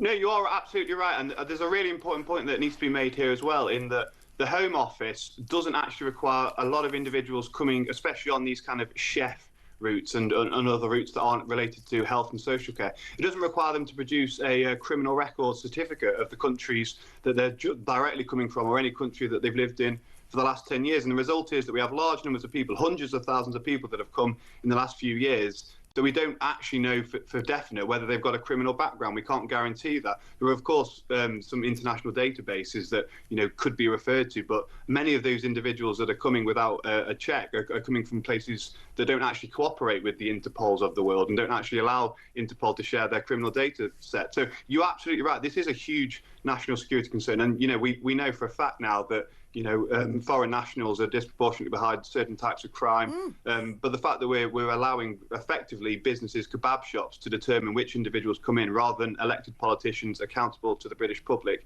it's terrifying. It is absolutely terrifying. And you're right. I often quote one of my favourite websites on earth, which is the Organised Crime Index. You look at that, you take a peek under the bonnet and you realise most of our underworld crime is being organised by foreign gangs. And guess what foreign gangs do? They set up 25 barber shops in a town where you only need one hairdresser. They don't have any clients, and all of a sudden they seem to be laundering a lot of money through their books. I think it's downright dangerous, Robert. I think your next campaign needs to be "Our borders are not for sale." You do brilliant work at the Centre for Migration Control. Thank you so much for shining a light on that story. I think a lot of us have looked at the proliferation of barbershops and thought, what's going on here? It's been obvious to a lot of us, hasn't it, that these are clearly fronts for money laundering and other operations connected, no doubt, to small boats crossing the channel.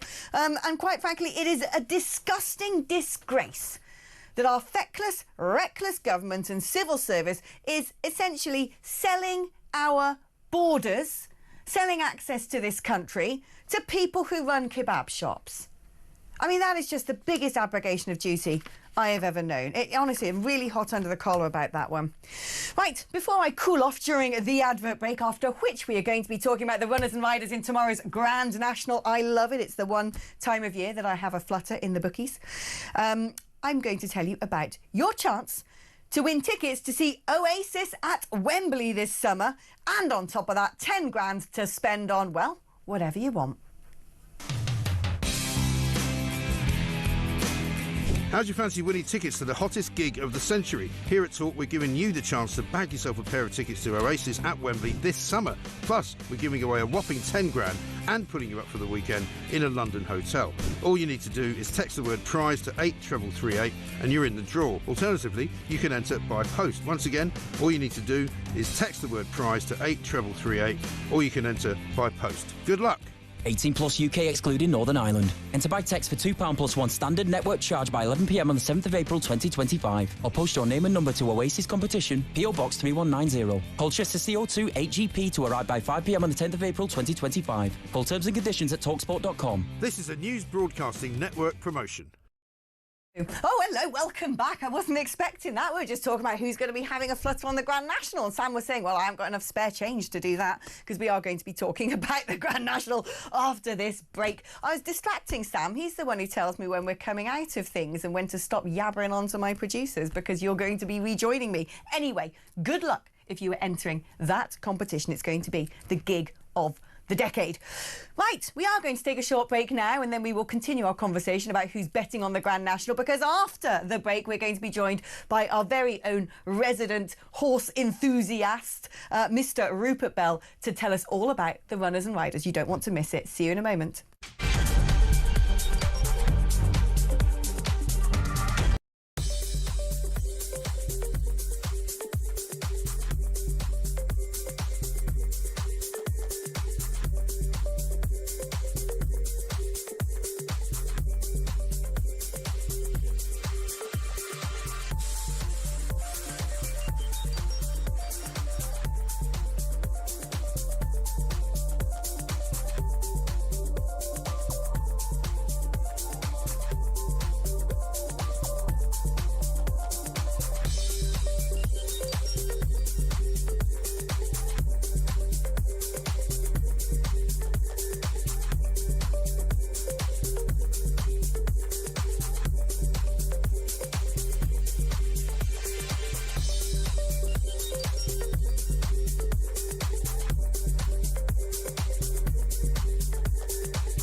Why has the National Crime Agency suddenly worked out that what everybody else knew is something that they've discovered? How on earth can they be taking such a long time to wake up to what everyone else has known when they find 6 barbershops on their high street next door to each other with only 6 customers a week? Right. A large Mercedes parked outside, usually. Yeah, when we broke this story, the Daily Mail, we found a street with 22 barbershops, some just lined up literally like soldiers next to each other. Yeah.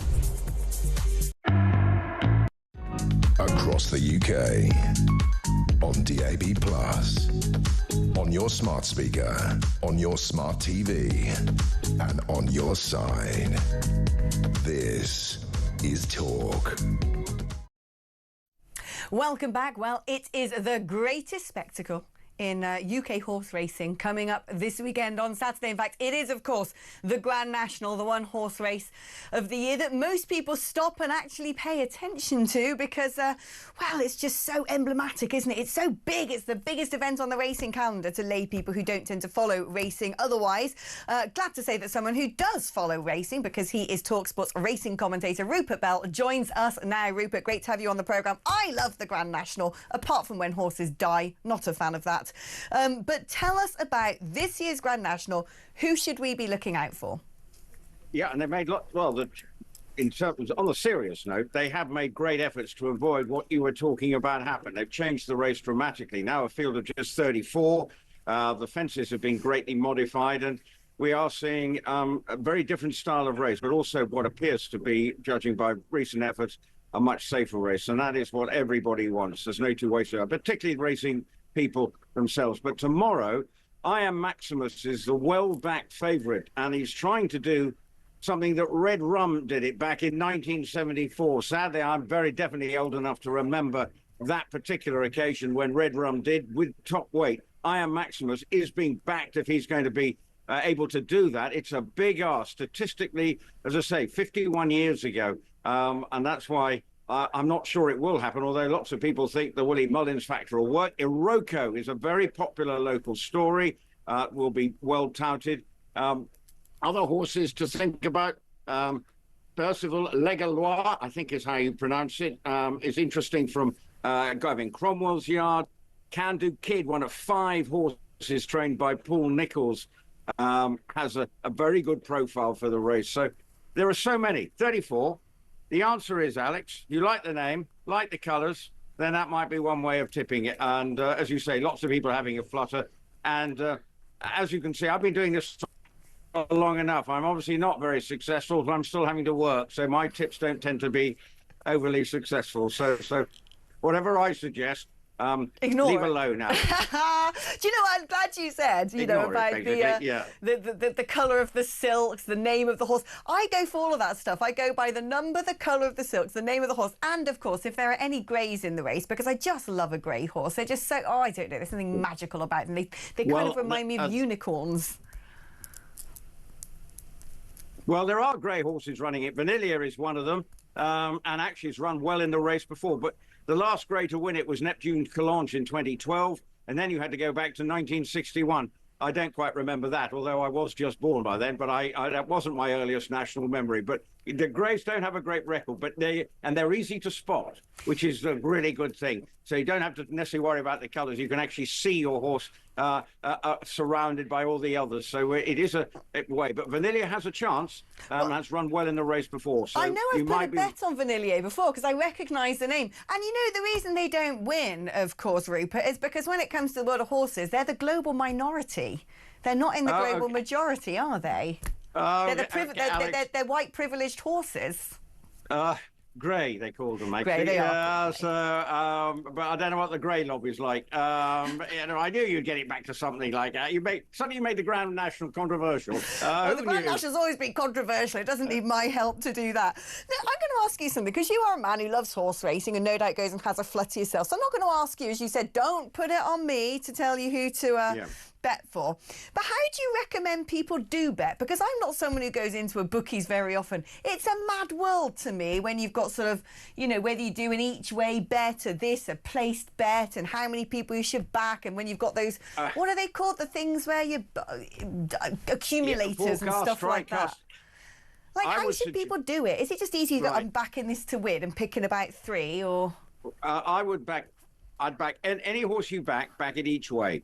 Because the odds, and normally you get about a fifth of the odds if your horse finishes second or third, fourth. Some bookmakers even going up to 6th and 7th place. So you can get, so it is definitely worth doing. So any horse that is 5-1 or better is worth betting. And most horses are even like that. So if you're going to back I Am Maximus, back it each way if it's at 6-1, because at least you'll get your money back with a little bit of profit. If you're having a £5 each way is a £10 stake. So, and you'd get probably you'd make about £1.25, but at least you've made £1.25. That might buy you a packet of crisps or I don't know, but at least you've got your money back. Oh, So, there you go. What's the best time to bet as well? Because I tend to wait on the day, and then I tend to go to the bookies about half an hour before the race is taking place, and all the odds are going like this, and things are going up and down, and it's in the thick of it. Would it be a bit safer if I were to call into the bookies on my way home today and get my bets in now? Would I get better odds? You could, because something might be backed in the morning of the race. Because suddenly there will be the ground, and suddenly there'll be people sort of jumping on the bandwagon. So you might find that one horse will be backed, so you might get a better price tonight. On the other hand, you might get a worse price tonight. So there's no definite. I just think whatever you're doing, bet what you can afford, do it each way, and just see it for what it is, which is a bit of fun once a year. Have a flutter, but only don't. I will probably back a couple in the race. And there you go. Mr. Rupert Bell saying it there, because I've got to interject, otherwise the Ofcom lot will be after me. Rupert Bell reminding us all to gamble responsibly. Gamble responsibly.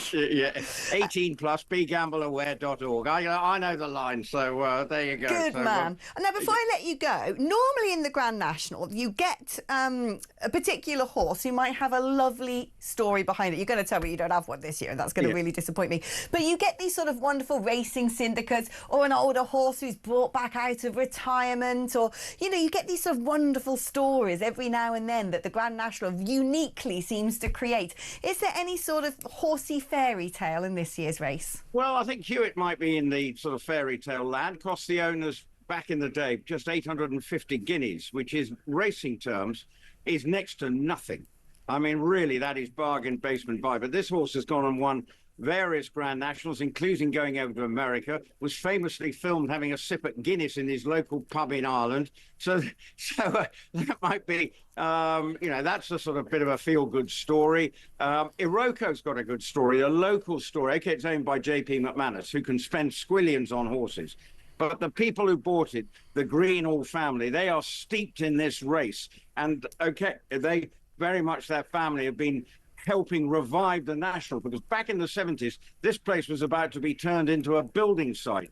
But the sort of red rum effect sort of galvanized the country and the Jockey Club to buy the land and preserve its status as a national institution. So that actually might be quite a good story. There are others through it as well, but there's just a couple that might actually resonate and create a bit of a media headline. And Iroquo's ridden by John Joe O'Neill, whose father never rode the winner of this race, but was a much decorated jockey. He's been a successful trainer. So that, again, would be another feel-good element to the race tomorrow if that horse should win. And what about female riders? We were talking earlier about the safety of the National, and it's a spectacular sport when you look at those high fences, and especially is it the one where you've got the sort of the water jump. Oh gosh, it's terrifying.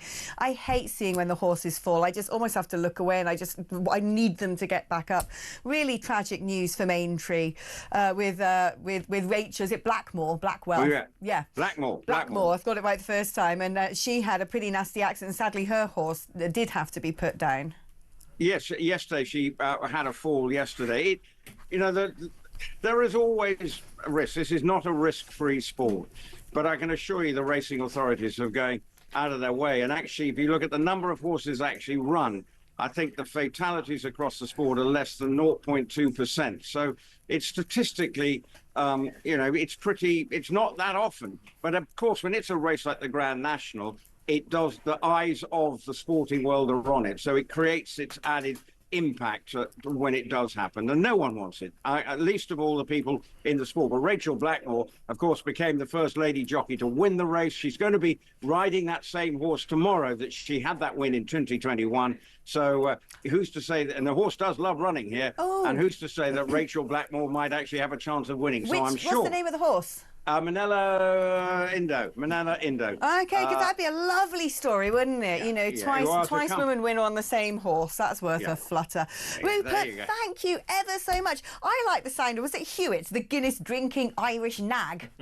I love that one. That's basically, you've got it right there, Alex. Anyway, but whatever, just enjoy the race for what it is. It's a great spectacle. Today we're racing, I'm talking to you from Aintree, Ladies' Day. It's a lovely spring day here, and the people of Merseyside they are going to party like only they can up here. So it's a proper day's entertainment. Well, don't get too drunk, Rupert, and thank you ever so much for your insight into tomorrow's race. David. Hello, lovely. How are you? I'm glad you said about Ladies' Day at Aintree. It's one of my favourite sort of days of newspapers when they have all the picture of the drunk women. Well, the drunk women that win their skirts and they're trying to hold on to their skirts, balance a champagne glass. Collapse next to a bin with a bottle of Prosecco. It's like, but enough about your past life. Exactly, enough about me. Let's talk about you. Well, right. Are you going to be having a flutter? Are you a grand national? Well, so as a family, we used to do it all the time, that we'd all sit round, and it was the only time in the year we'd actually wager a bet. Yeah, likewise.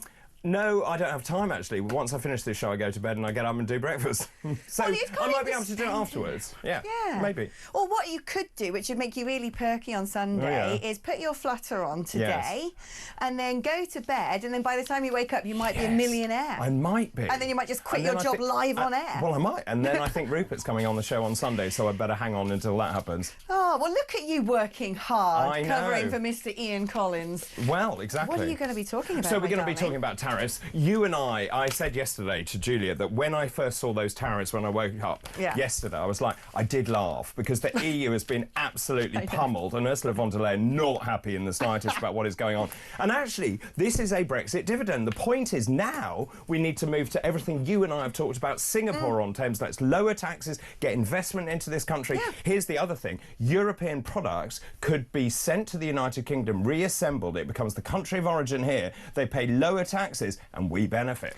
Well, exactly. I mean, America's one of our biggest trading partners, isn't it? Which is absolutely mad. And my understanding is that even the 10% we've got is as a result of dragging EU alignment across. Correct. And yet this government is so anti the idea of Britain having a sort of reindustrialisation, a remanufacturing, a sort of... Let's close why do they hate prosperity? Well, they want to close the blast furnaces, don't they? We have an electric blast furnace. That's absolutely hopeless. It's the quest for net zero, which no one wants.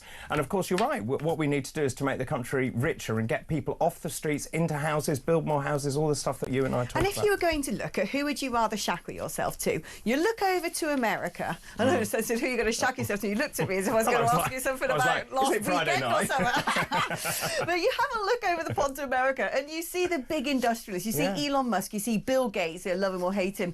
You see Steve Jobs, you see all the .com. I mean, it's just an exciting place to be. You look over to the EU and you go, oh yeah, it's not really anything there, is there? Well, they're all asleep the whole time, aren't they?